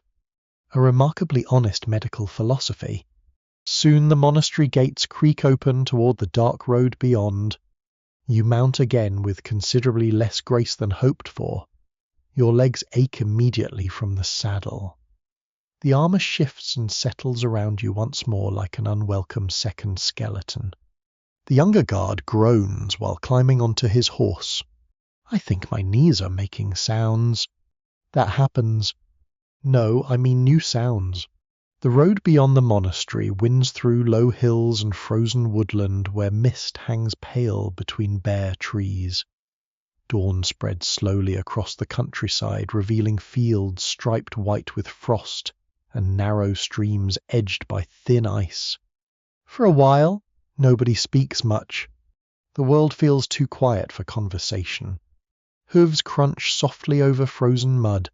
Harness buckles clink. Ravens call somewhere far off beyond the hedgerows. Your body adjusts gradually to movement again, though every jolt still rattles sore muscles beneath the armor. The cold iron presses against your chest like packed snow. Wind creeps beneath the cloak and finds every weakness in your layers. And soon comes watch duty. By midday, your group reaches a small riverside outpost where wooden palisades rise above the road beside a squat watchtower, blackened by years of smoke and weather. Here the guards rotate patrols watching river traffic and travelers crossing the bridge below. You draw the shorter task. Wall watch. Wonderful. The tower stairs twist steeply upward beneath dim torchlight. Climbing them in armor feels like hauling an entire blacksmith shop uphill tied directly to your spine. Halfway up, the younger guard stops to breathe heavily. If enemies attack now, he says between breaths, I surrender. At the top, winter wind hits immediately. Cold river air sweeps across the wall walk carrying the smell of snow, wet wood, distant chimney smoke, and dark water moving beneath ice. Below, the river slides grey and silent between frozen reeds, while carts cross the bridge one careful wheel at a time. You take your place beside the parapet. And there, standing still in armor beneath open sky, a different kind of pain begins. Not sharp, not dramatic, just slow cold creeping inward through damp cloth and metal hour after hour. Your boots freeze first, then fingers, then shoulders stiffen beneath layers of chilled iron. The younger guard stamps his feet beside you. Worst part of armor's the waiting, he mutters. You understand immediately. Battles are brief. Watch duty lasts forever. Snowflakes drift lazily through the pale afternoon sky while monastery bells echo faintly somewhere beyond the frozen countryside. Far below, river water murmurs against stone pilings beneath the bridge. And motionless atop the wall, wrapped in cold iron and damp wool beneath the endless winter wind, you begin learning how armor steals warmth not only from the body, but slowly from the bones themselves. The watch ends only after the afternoon sky has already faded toward evening. By then your feet feel carved from frozen wood. The cold has crept steadily upward through boots, greaves, mail, and padding until even your teeth ache faintly each time the wind shifts across the river. Standing motionless in armor turns out to be its own peculiar misery. Movement warms the body slightly. Stillness simply allows winter to negotiate directly with your bones. The younger guard beside you flexes stiff fingers around his spear. I can no longer feel my left thumb. Is that bad? I use it often. A fair concern. Below the wall, carts continue crossing the bridge through muddy slush, while ravens circle above the river reeds. Smoke drifts upward from cook fires inside the outpost yard where servants prepare the evening meal. The smell reaches you eventually onions, cabbage, and something heavily salted pretending to be meat. The scent alone nearly restores morale. At last the relief watch arrives, climbing the tower stairs with all the enthusiasm of condemned prisoners. One older soldier squints at the darkening sky. River fog tonight, he mutters. Lovely. Means your armor gets wet twice. Even now. It is hard to tell whether medieval soldiers joke to survive hardship, or because prolonged suffering eventually rearranges the brain. You descend the stairs carefully beside the others while torchlight flickers against damp stone walls. Every step sends soreness through your knees. The plates around your thighs bite sharply after hours standing rigid in the cold. At the bottom of the tower, warmth spills from the hall doorway into the twilight yard, and beyond it waits supper. The hall inside the outpost is crowded already. Wet cloaks steam beside the hearth. Spears lean against benches. A dog sleeps beneath the long table surrounded protectively by boots and fallen crumbs. Candles flicker along the walls, their light reflecting softly from helmets stacked near the entrance. You remove your gloves immediately and hold your hands toward the fire. Pain arrives before warmth. Needles of heat stab through stiff fingers while feeling slowly returns. The younger guard hisses dramatically beside you. Feels cursed. A cook ladles stew into bowls with the grim efficiency of someone who has fed too many hungry soldiers to tolerate conversation anymore. Thick cabbage broth, turnips, barley, salt pork cut small enough to suggest either poverty or caution. You sit carefully at the table. The bench creaks beneath the armor and exhaustion alike.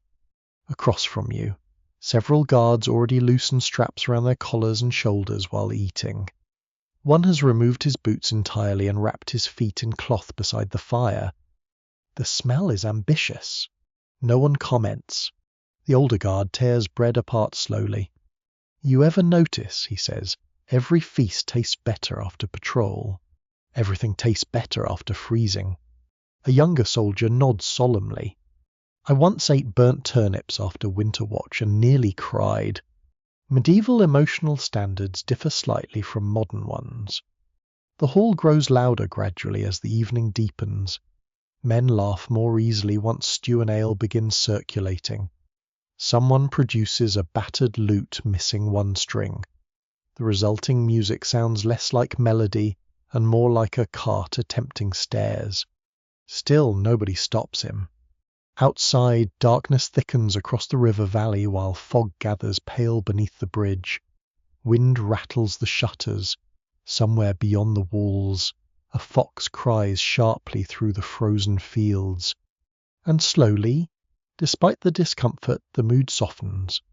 That is another strange truth of medieval life. Hardship rarely arrives alone, but neither does companionship. A serving boy passes carrying heated stones wrapped in cloth. For the beds, he explains proudly. One guard kisses the boy's forehead immediately. You're a saint. The boy beams with the confidence of someone wielding unimaginable power. Near the hearth, an older soldier rubs goose grease onto raw spots beneath his arm while another carefully patches torn padding with thick thread and a bone needle. Don't ignore chafing, the older man warns. What happens? You bleed. A pause. Then the cloth sticks. Everyone at the table winces together. The younger guard drinks deeply from his cup. My uncle used lamb's wool beneath the straps.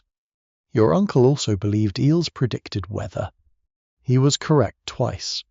No one can quite agree whether medieval wisdom depends mainly on experience or coincidence repeated confidently. The evening meal eventually gives way to something closer to a feast by outpost standards.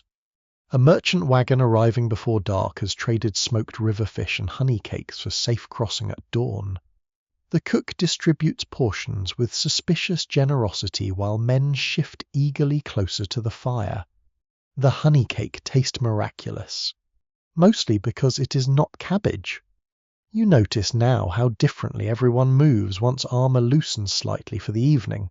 Shoulders drop, necks relax, faces soften around the eyes. Pain remains, but it becomes quieter beside warmth and food. The lute player continues bravely assaulting music near the far wall, while two guards argue over whether sleeping with iron beneath the bed keeps nightmares away.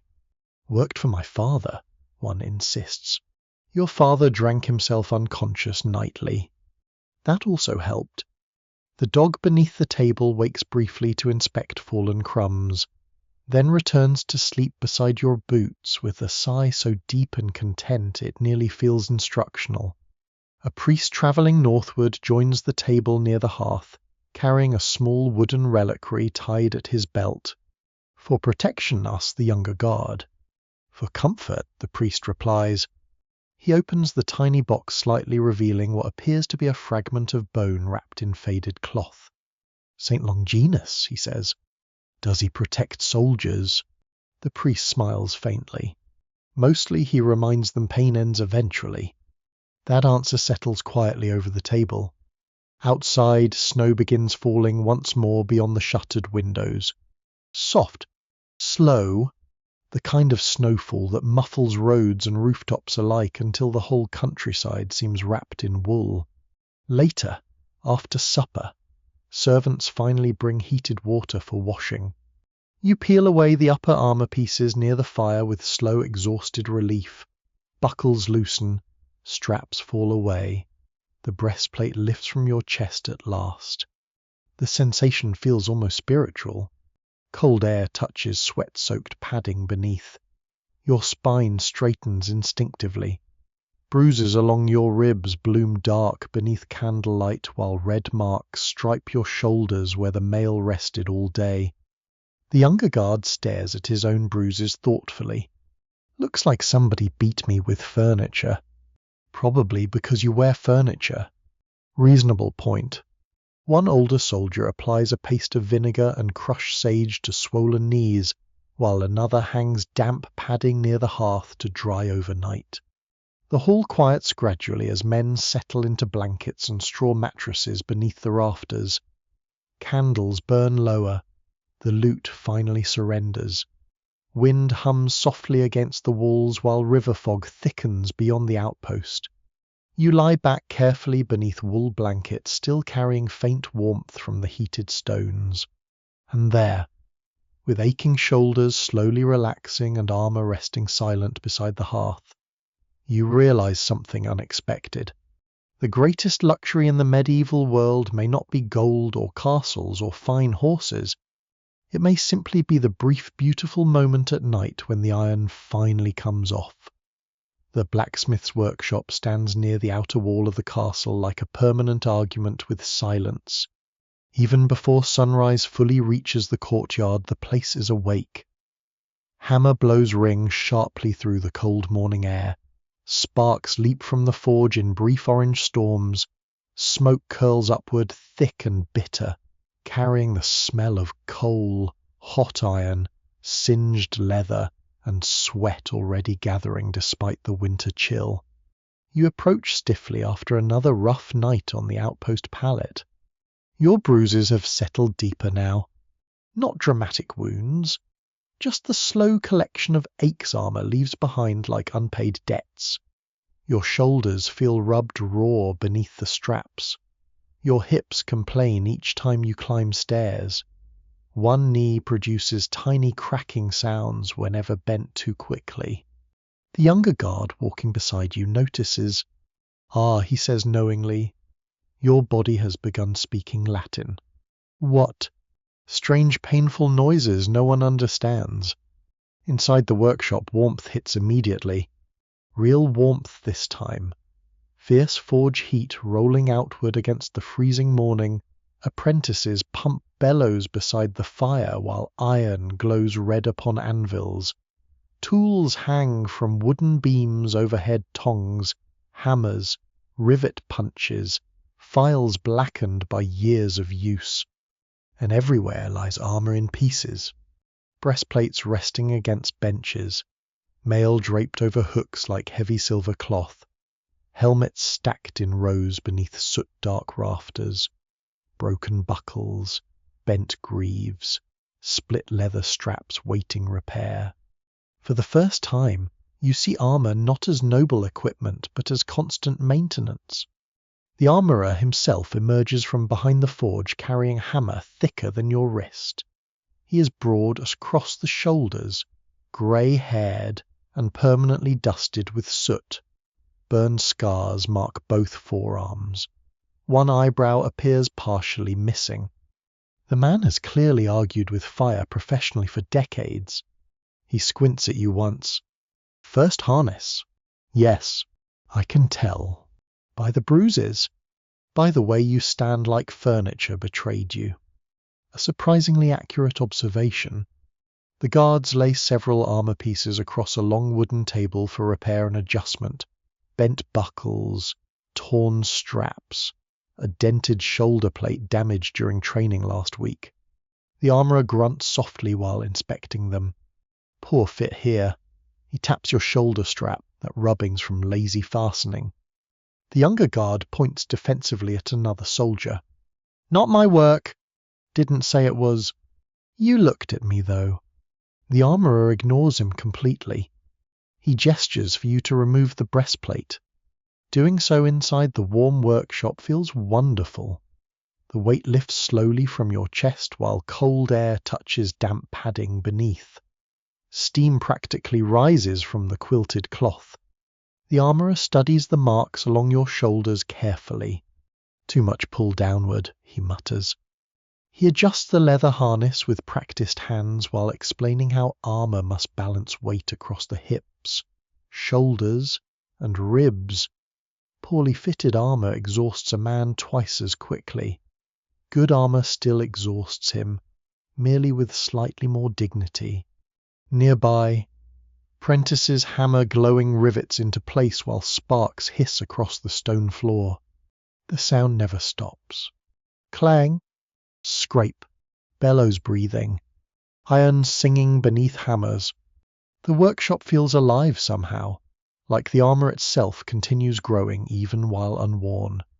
You notice now how personal each set appears. Tiny repairs, different buckles, scratches polished smooth by years of use.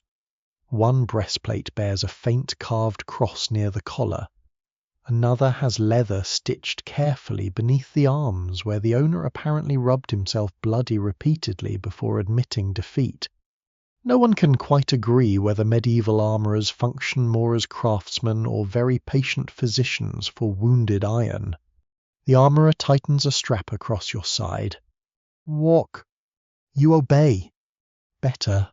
Not comfortable. Nothing involving armour reaches that category. But the weight settles more evenly now.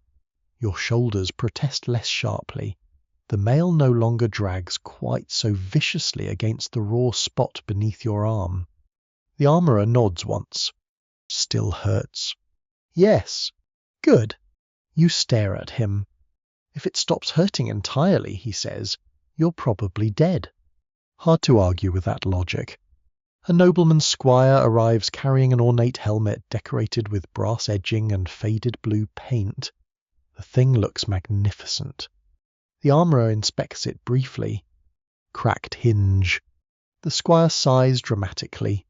Lord Anselm needs it for the feast tonight. He should stop dropping it. He fell off a horse, so the horse dropped it. The workshop erupts in quiet laughter.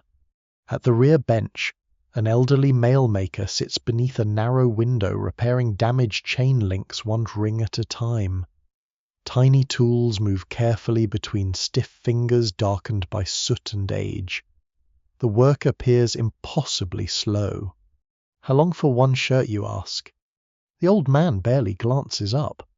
If my eyes behave, a few months, and if they don't, a few prayers. Some swear master armourers whisper blessings into finished armour before delivery.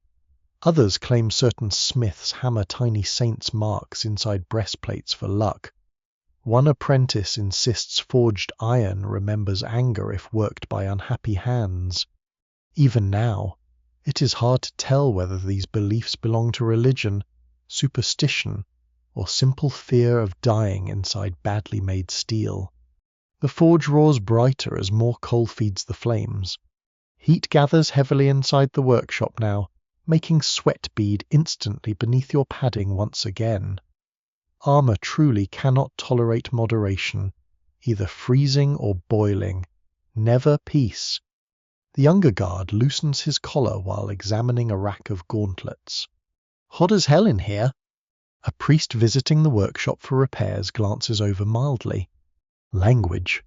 The guard nods toward the forge. Apologies. Hot as several lesser theological punishments. Better. The armourer eventually leads you toward a wooden stand holding unfinished breastplates shaped from pale raw steel. Some remain smooth. Others bear hammer marks not yet polished away. He taps one thoughtfully. People think armor's made for fighting. It isn't. It's made for surviving. The forge crackles behind him. A sword strike happens once. Wearing the thing happens every day. That sentence settles quietly into the workshop noise. Nearby, an apprentice oils leather straps with rendered tallow while another sharpens rivets beside the window. Outside, snow drifts lazily across the castle yard where servants haul firewood between kitchens and stables. Inside, the armor waits in every corner. Not glamorous now. Not heroic. Just heavy, expensive, demanding. The armourer hands back your repaired shoulder strap at last. There. You fasten the breastplate again carefully. Better balance. Still painful, but the pain has changed from sharp rubbing into deeper, steady pressure. Almost manageable. Almost. As you prepare to leave, the elderly mail maker finally speaks again without looking up from his work. Funny thing about armour, he says quietly. What's that? You spend enough years inside it. His tiny hammer clicks softly against another iron ring, and eventually you can feel its weight even after removing it. Outside the workshop, bells ring faintly through the winter morning while smoke drifts above the castle roofs into pale grey sky.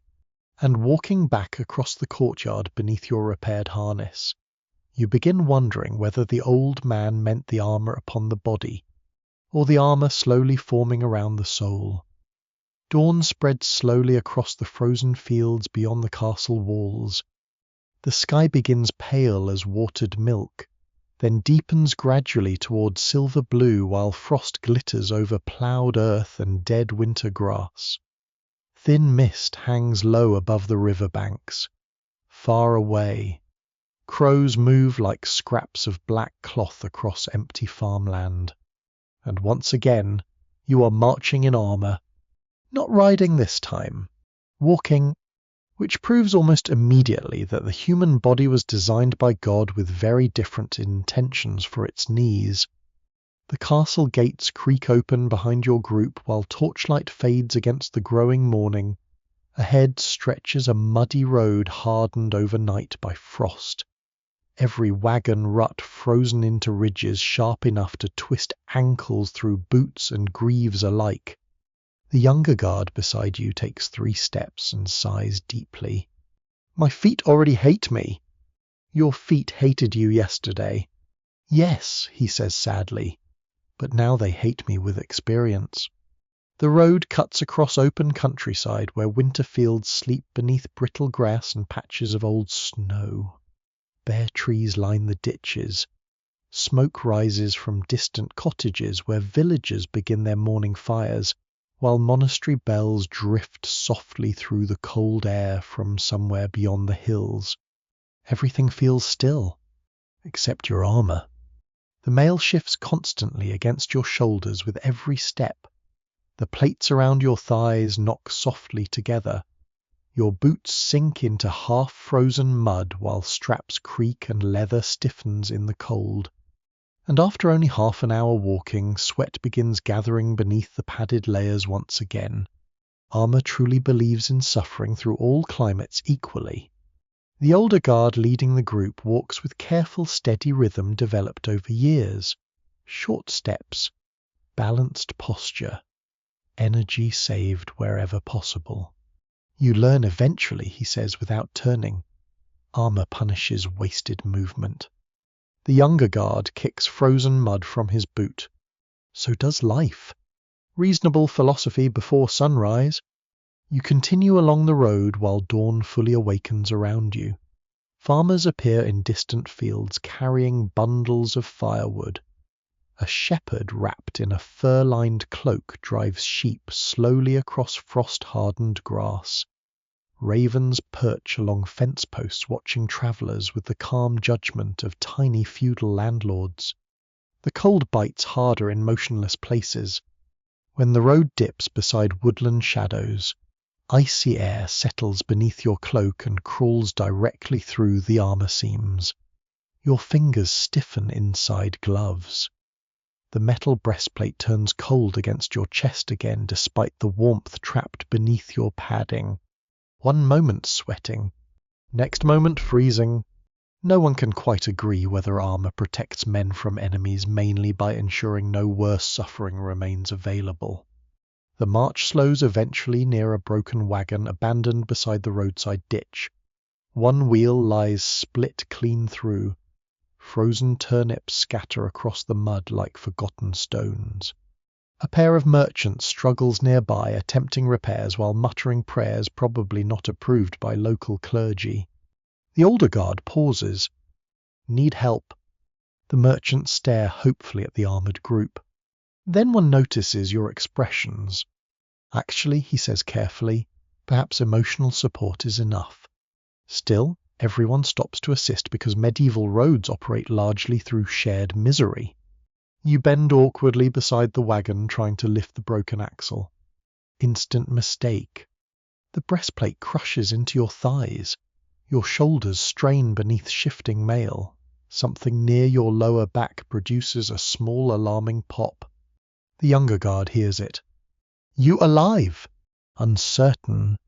Together the group finally rights the wagon enough for repairs, while the merchants offer thanks and a small sack of roasted chestnuts in gratitude. Warm food eaten outdoors in winter feels almost magical. Steam rises from the cracked shells while you stand beside the road chewing slowly beneath pale morning sunlight. Nearby, frost melts gradually from dead grass into tiny glittering droplets. A merchant nods toward your armour. Heavy. You consider answering politely. Instead, yes, he laughs warmly. My brother wanted to be a knight once. What changed? He met one. The road continues uphill through low fields bordered by stone walls half collapsed from age and frost. Your legs grow heavier with each mile now. The armour no longer feels like separate pieces but one enormous burden settled across every joint simultaneously. This is where old injuries begin speaking. The older guards walk stiffly. One favours his left knee slightly on slopes. Another rolls his shoulders every few minutes trying to ease soreness beneath the straps. The youngest among you still complain openly. The oldest simply grow quieter. At midday the group stops near a roadside shrine sheltered beneath a leafless elm tree. Tiny wax candles flicker inside despite the wind. Travellers have left offerings along the ledge, copper pennies, bits of ribbon, dried flowers, even a child's carved wooden horse worn smooth from handling. The shrine honours St. Christopher, patron of travellers, and apparently patron of exhausted feet. One guard removes his glove briefly to rub aching fingers near the tiny candles. My mother swore sore joints meant storms were coming. Was she right? Sometimes, he pauses, other times I was just old. The younger guard places one roasted chestnut shell beside the shrine for luck, for safe roads, for fewer hills. The others nod respectfully. After the brief rest, the march begins again. The afternoon turns brighter, though bitterly cold now that the wind has shifted across open farmland. Your thighs ache steadily beneath the armour. Damp cloth rubs against bruised skin with every step. The repaired shoulder strap helps somewhat, though your back still burns beneath the mail after hours of movement. And yet something changes gradually as the miles pass. Your body begins adjusting. Not comfortably. Never comfortably, but efficiently. Movements grow smaller, steps more careful. You stop wasting energy fighting the armour and instead move with it. The same way sailors learn the pull of rough water, or farmers learn the stubbornness of winter soil. Ahead, a flock of geese crosses the pale sky, honking furiously southward. One guard watches them wistfully. Lucky creatures. Why? No armor. A long silence follows. Then the older guard says quietly, yes, but also no taverns. Morale improves immediately. By late afternoon, the group reaches frost-covered fields overlooking a distant manor house, where smoke rises lazily from chimneys into the cold sky.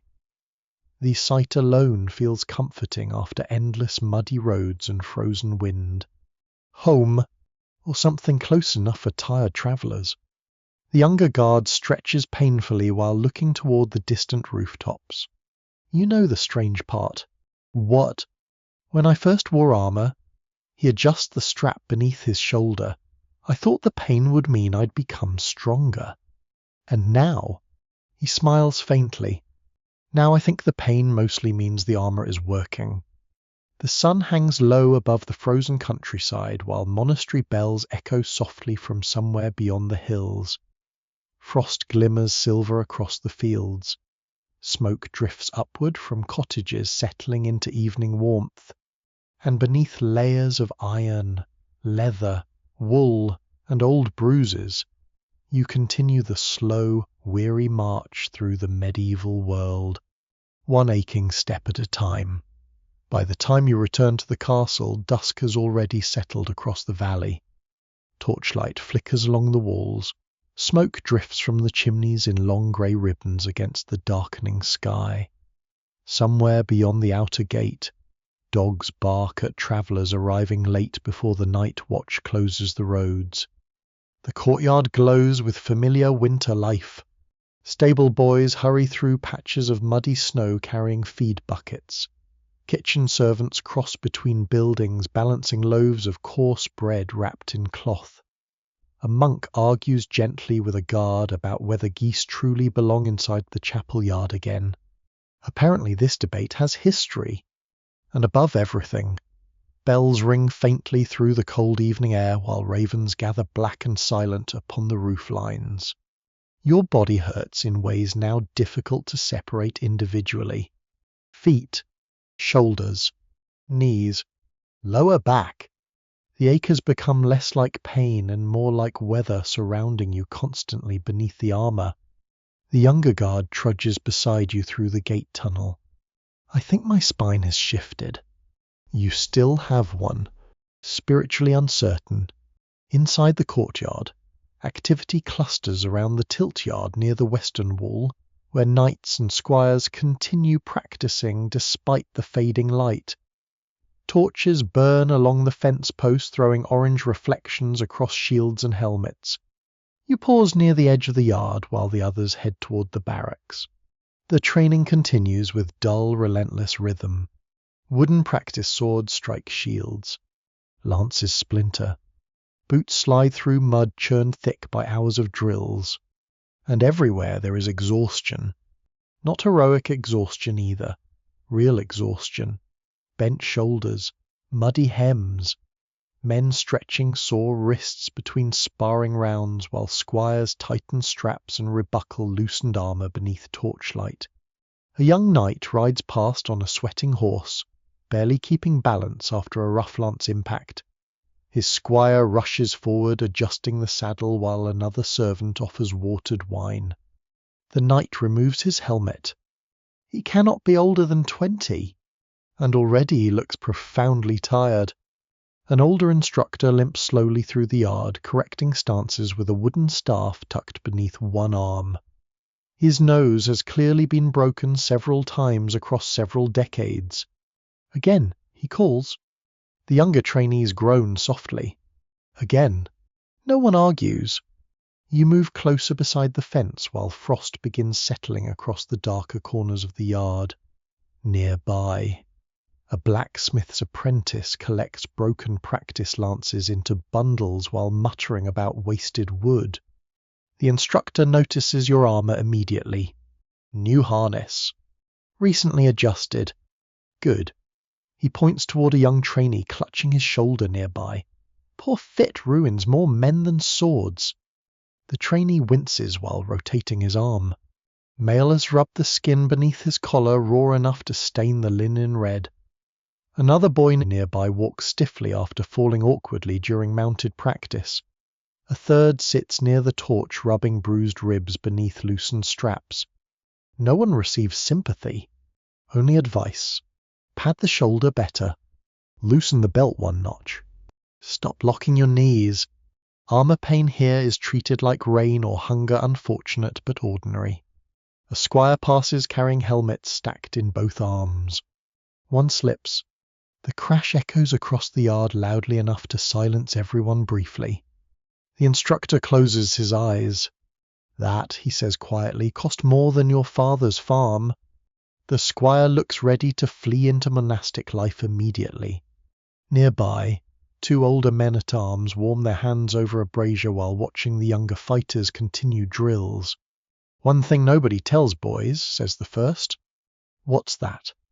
The bruises never really stop. The second nods. You just collect new ones faster. Torchlight flickers across their scarred hands and weathered faces. Both move carefully now, the way men do after years inside armor, not weak, just measured, as though every unnecessary motion has already betrayed them once before.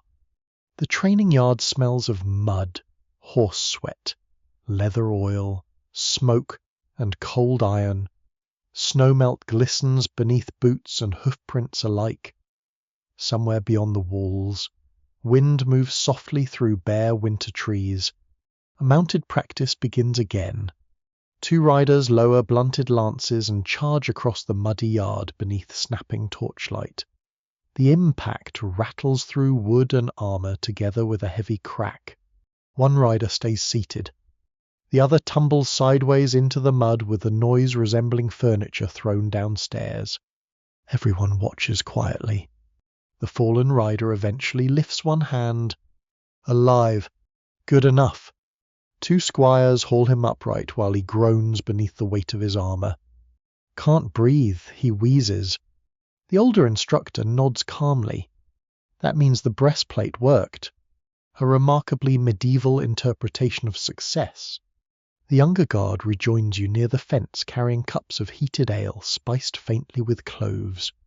Thought you'd frozen, he says. Just observing. He hands over the cup carefully. Warmth spreads slowly through your fingers. Nearby, the fallen rider finally removes his helmet. Mud streaks across his face. One eye already darkens toward bruising. And despite everything, despite the pain, exhaustion, cold, and humiliation, he begins laughing.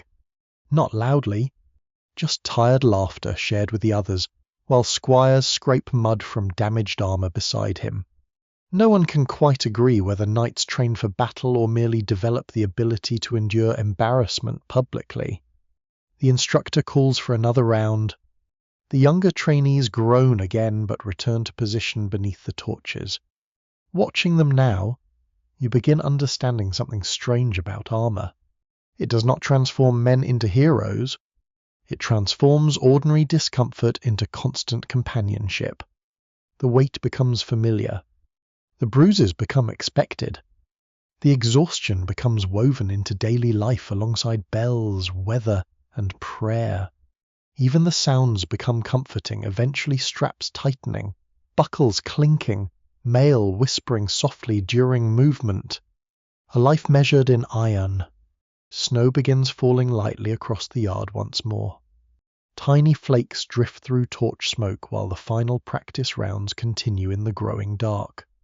Horses snort clouds of steam into the freezing air. Squires carry lanterns between puddles reflecting orange firelight. The younger guard beside you finishes his ale slowly. You know what hurts worst after training, he asks. What? Tomorrow morning? You cannot argue. Eventually the bells ring for evening meal within the great hall. Training slows. Riders dismount stiffly. Squires gather scattered equipment from the mud, while servants hurry toward warmth carrying baskets of bread and smoked fish. The courtyard settles gradually into quieter rhythms beneath the snow. And there, beside the fading tilt yard with cold iron pressing against tired shoulders and torchlight reflecting softly across battered armour, you begin seeing the hidden truth buried beneath all medieval dreams of knighthood. Most of it is not glory. Most of it is simply enduring. Again, and again, and again. Night settles heavily over the castle by the time you finally return to the barracks hall. Snow drifts softly beyond the narrow windows. Wind hums through cracks in the shutters, somewhere in the lower kitchens. Pots still clatter faintly while servants scrub trenches beside steaming water buckets and complain about turnips with astonishing emotional commitment. Inside the hall, the warmth feels dense and tired. Candles burn low beneath soot-black rafters. Wet cloaks hang beside the hearth, giving off the smell of thawing wool and smoke. Straw rustles beneath boots as soldiers settle slowly onto benches after the evening meal. And now comes the long unbuckling, the true end of the day. You lower yourself carefully beside the fire while your shoulders throb beneath the mail with deep, familiar ache. Around you, other men perform the same exhausted ritual in near silence. Buckles loosen, belts unwind, leather creaks softly. One by one, armor pieces begin falling away from tired bodies. The younger guard beside you removes his gloves first and sighs dramatically. My fingers belong to God now. You still have them, only legally. Nearby, a soldier uses a spoon handle to scratch furiously beneath his collar before finally unfastening the mail entirely. The relief on his face looks almost religious. Another man carefully peels damp padding away from his shoulders, revealing skin rubbed raw beneath the straps. Angry red lines cross his chest and ribs like faded rope burns. Nobody reacts much. Everyone looks similar. The hall fills gradually with the quiet sounds of recovery groans hidden as coughs, boots thudding onto rush-covered floors, joints cracking during stretches beside the fire. Armor leaves marks everywhere. Dark bruises bloom along hips and collarbones. Skin beneath the mail turns pale and wrinkled from trapped sweat. One older guard reveals thick scar tissue near his shoulder, where years of rubbing have hardened the skin permanently. Mail bite, he says when he notices you staring. Does it heal? Mostly. A pause. Until tomorrow. The fire crackles warmly beside stacked shields and helmets leaning against the wall. Steam rises faintly from damp quilted garments hung near the hearth to dry overnight. The smell in the room grows stronger as the armor comes off. Sweat. Leather oil. Wet wool. Smoke. Herbs. Human exhaustion. History books rarely describe medieval barracks as smelling like boiled socks and old fireplaces, but accuracy demands sacrifice. The older guard from the road sits carefully on a low stool while unwrapping cloth from his knees. The joints beneath appear swollen from years of riding and marching. Cold weather, you ask? He nods. Can feel winter coming 3 days early now. The younger guard grins. Better than monastery bells. Nothing's louder than monastery bells. True. Across the hall, 2 men play a slow game of dice using a shield turned upside down as a table. Another sharpens a knife absent-mindedly while half asleep. Near the doorway, a stable boy warms frozen hands over a candle stub after carrying water buckets across the courtyard. Life continues around the pane. That may be the strangest part. No grand speeches, no heroic suffering. Just ordinary men loosening armor beside a fire because tomorrow they must wear it again. One of the older soldiers opens a small wooden chest beneath his pallet. Inside lie tiny comforts collected over years, wool socks, a polished rosary bead, dried lavender bundles, strips of rabbit fur for lining collars, a little clay jar of ointment smelling sharply of rosemary and vinegar. "Best salve in the kingdom," he says proudly. "Who made it?" "My wife." "Does it work?" He rubs the ointment carefully onto bruised shoulders. "No," he smiles faintly, "but it reminds me somebody likes me." That answer quiets the room briefly. Outside, snow taps softly against the shutters while wind carries faint monastery bells through the dark. A servant girl enters carrying heated stones wrapped in cloth for the sleeping pallets. The entire room brightens emotionally at once. "You're back," says the younger guard with genuine affection. "She brings warmth," mutters another soldier reverently. The girl rolls her eyes. "You lot react like starving pilgrims every night." "That's because we are." She distributes the heated stones anyway while stepping carefully around scattered boots and armor pieces. The warmth beneath blankets later will feel miraculous against the winter cold creeping through the walls. Nearby, an elderly man-at-arms slowly removes his mail shirt with assistance from two younger soldiers. The thing weighs heavily even off the body.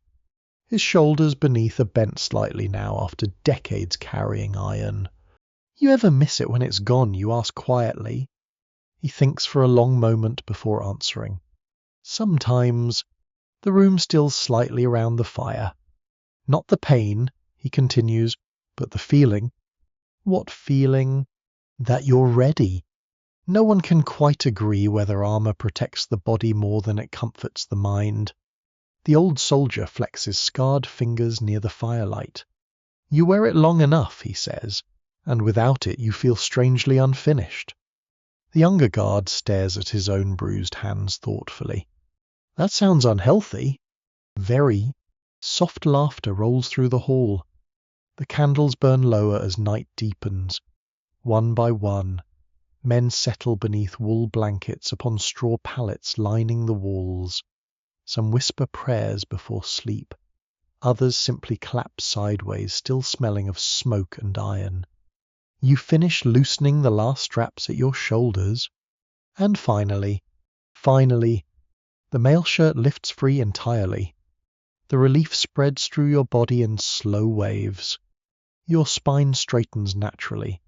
Your lungs expand deeper. The raw spot beneath your shoulder cools in the open air while bruised muscles relax inch by inch. The absence of weight feels almost strange now, like stepping off a ship after months at sea. Beside the hearth, armor rests silent in uneven stacks reflecting dim candlelight. Helmets like sleeping iron heads, breastplates leaning against benches, gloves curled inward like empty hands. Without bodies inside them, the pieces seem oddly harmless, almost peaceful. The younger guard already lies half asleep beneath blankets nearby. "You know," he mumbles drowsily, "when I was a boy." The fire crackles softly. "I thought armor would make me feel invincible. And now," he barely opens one eye, "now I think a warm bed is invincible." Reasonable conclusion. The hall grows quieter still. Wind murmurs outside the walls. Snow continues falling softly across the sleeping castle, while distant bells fade slowly into the winter dark. And there beside the dying fire, with bruises cooling beneath wool blankets and iron resting finally beyond your skin, you understand the deepest secret armor teaches anyone forced to wear it long enough. Strength is not carrying the weight proudly. Strength is waking each morning willing to carry it again. The castle sleeps beneath falling snow. Not completely, of course. Medieval places never truly sleep. Somewhere below the hall, bakers already knead tomorrow's bread by candlelight. A watchman coughs along the wall walk above the gatehouse.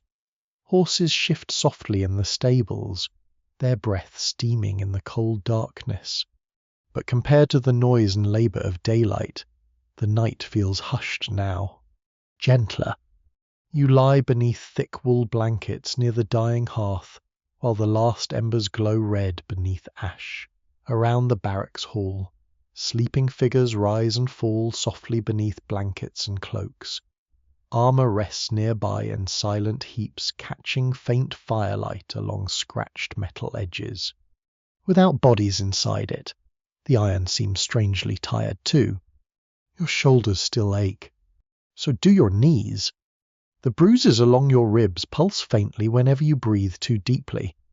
And yet the pain has softened into something distant now, blurred by warmth and exhaustion and the slow comfort of simply being still. Outside the shutters, wind brushes snow gently across the courtyard stones. A bell rings somewhere far away beyond the walls. Only once, then silence again. You watch the faint glow of embers for a while and think about all the ordinary moments hidden beneath medieval armor. Not tournaments, not battles, just daily life beneath iron. The sweating, the freezing, the endless straps, the awkward climbing of stairs, the careful lowering onto benches beside smoky fires, the quiet relief each night when the weight finally comes away from tired shoulders. No one writes songs about those parts. Minstrels prefer banners and trumpets and noble charges across green hills.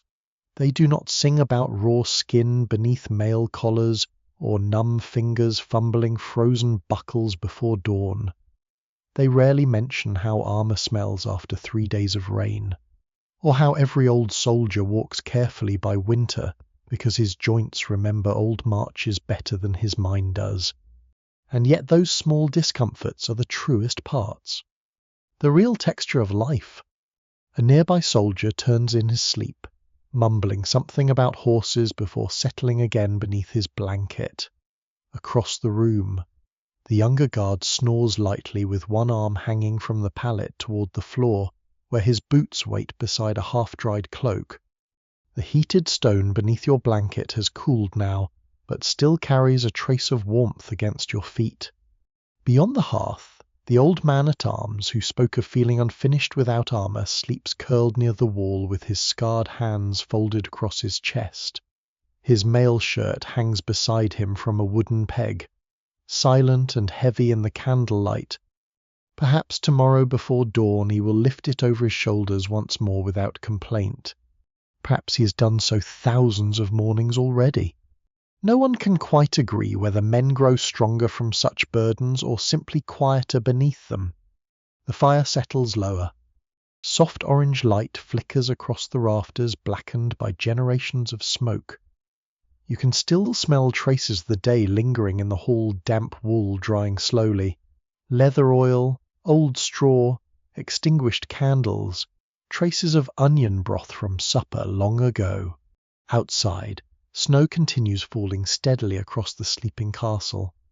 The roads beyond the walls are disappearing now beneath white silence, wagon ruts softening, footprints fading, the muddy hardships of the world hidden gently beneath winter. Somewhere far off, monastery bells drift faintly through the dark countryside once more. Slow, distant, almost dreamlike now. You think about the monastery guest house with its herbs and candlelight, the market square crowded with shouting merchants and muddy dogs, the frozen river watchtower where wind crept through every seam in the armor, the forge where sparks rose like fireflies into smoky air while the armorer hammered patience into steel. All of it connected by roads of mud and snow and weary footsteps. All of it carried inside aching bodies wrapped in iron. A draught slips softly beneath the shutters and brushes cool air across your face. Nearby, someone pulls a blanket tighter and sighs in their sleep. The armor beside the hearth no longer feels threatening now. Just quiet, at rest. Tomorrow it will weigh heavily again. Tomorrow the straps will tighten, the mail will settle across bruised shoulders, and cold morning air will creep beneath layers of wool and iron once more. But not tonight. Tonight the burden sleeps too. The last candle near the wall gutters softly before shrinking lower into darkness. Shadows deepen along the ceiling beams. The dog beneath the bench lifts its head briefly, decides nothing important is happening in the world, and returns to sleep. Wise creature. The hall grows dimmer still. You feel your own breathing slow beneath the blankets while the sounds of the castle drift farther away. Wind, bells, the faint shifting of horses below, snow brushing softly against stone, and slowly, gently, the medieval world begins loosening its grip around you. The roads fade first, then the walls, then the towers and torchlight and distant river mist. The cold iron disappears from your shoulders at last. The aching knees softened. The weight becomes lighter and lighter until it feels no heavier than falling snow settling quietly upon winter fields beyond the sleeping castle. You rest there in the warmth, listening to the soft hush of night around old stone walls, while somewhere outside the dark countryside stretches endlessly beneath pale drifting snow and quiet stars hidden behind clouds. And in that final stillness, the bells fade completely. Only warmth remains now. Warm blankets, dying embers, the calm dark above the rafters, and sleep arriving softly at last. Word count 1 du72. The fire burns lower and lower until even the embers seem tired.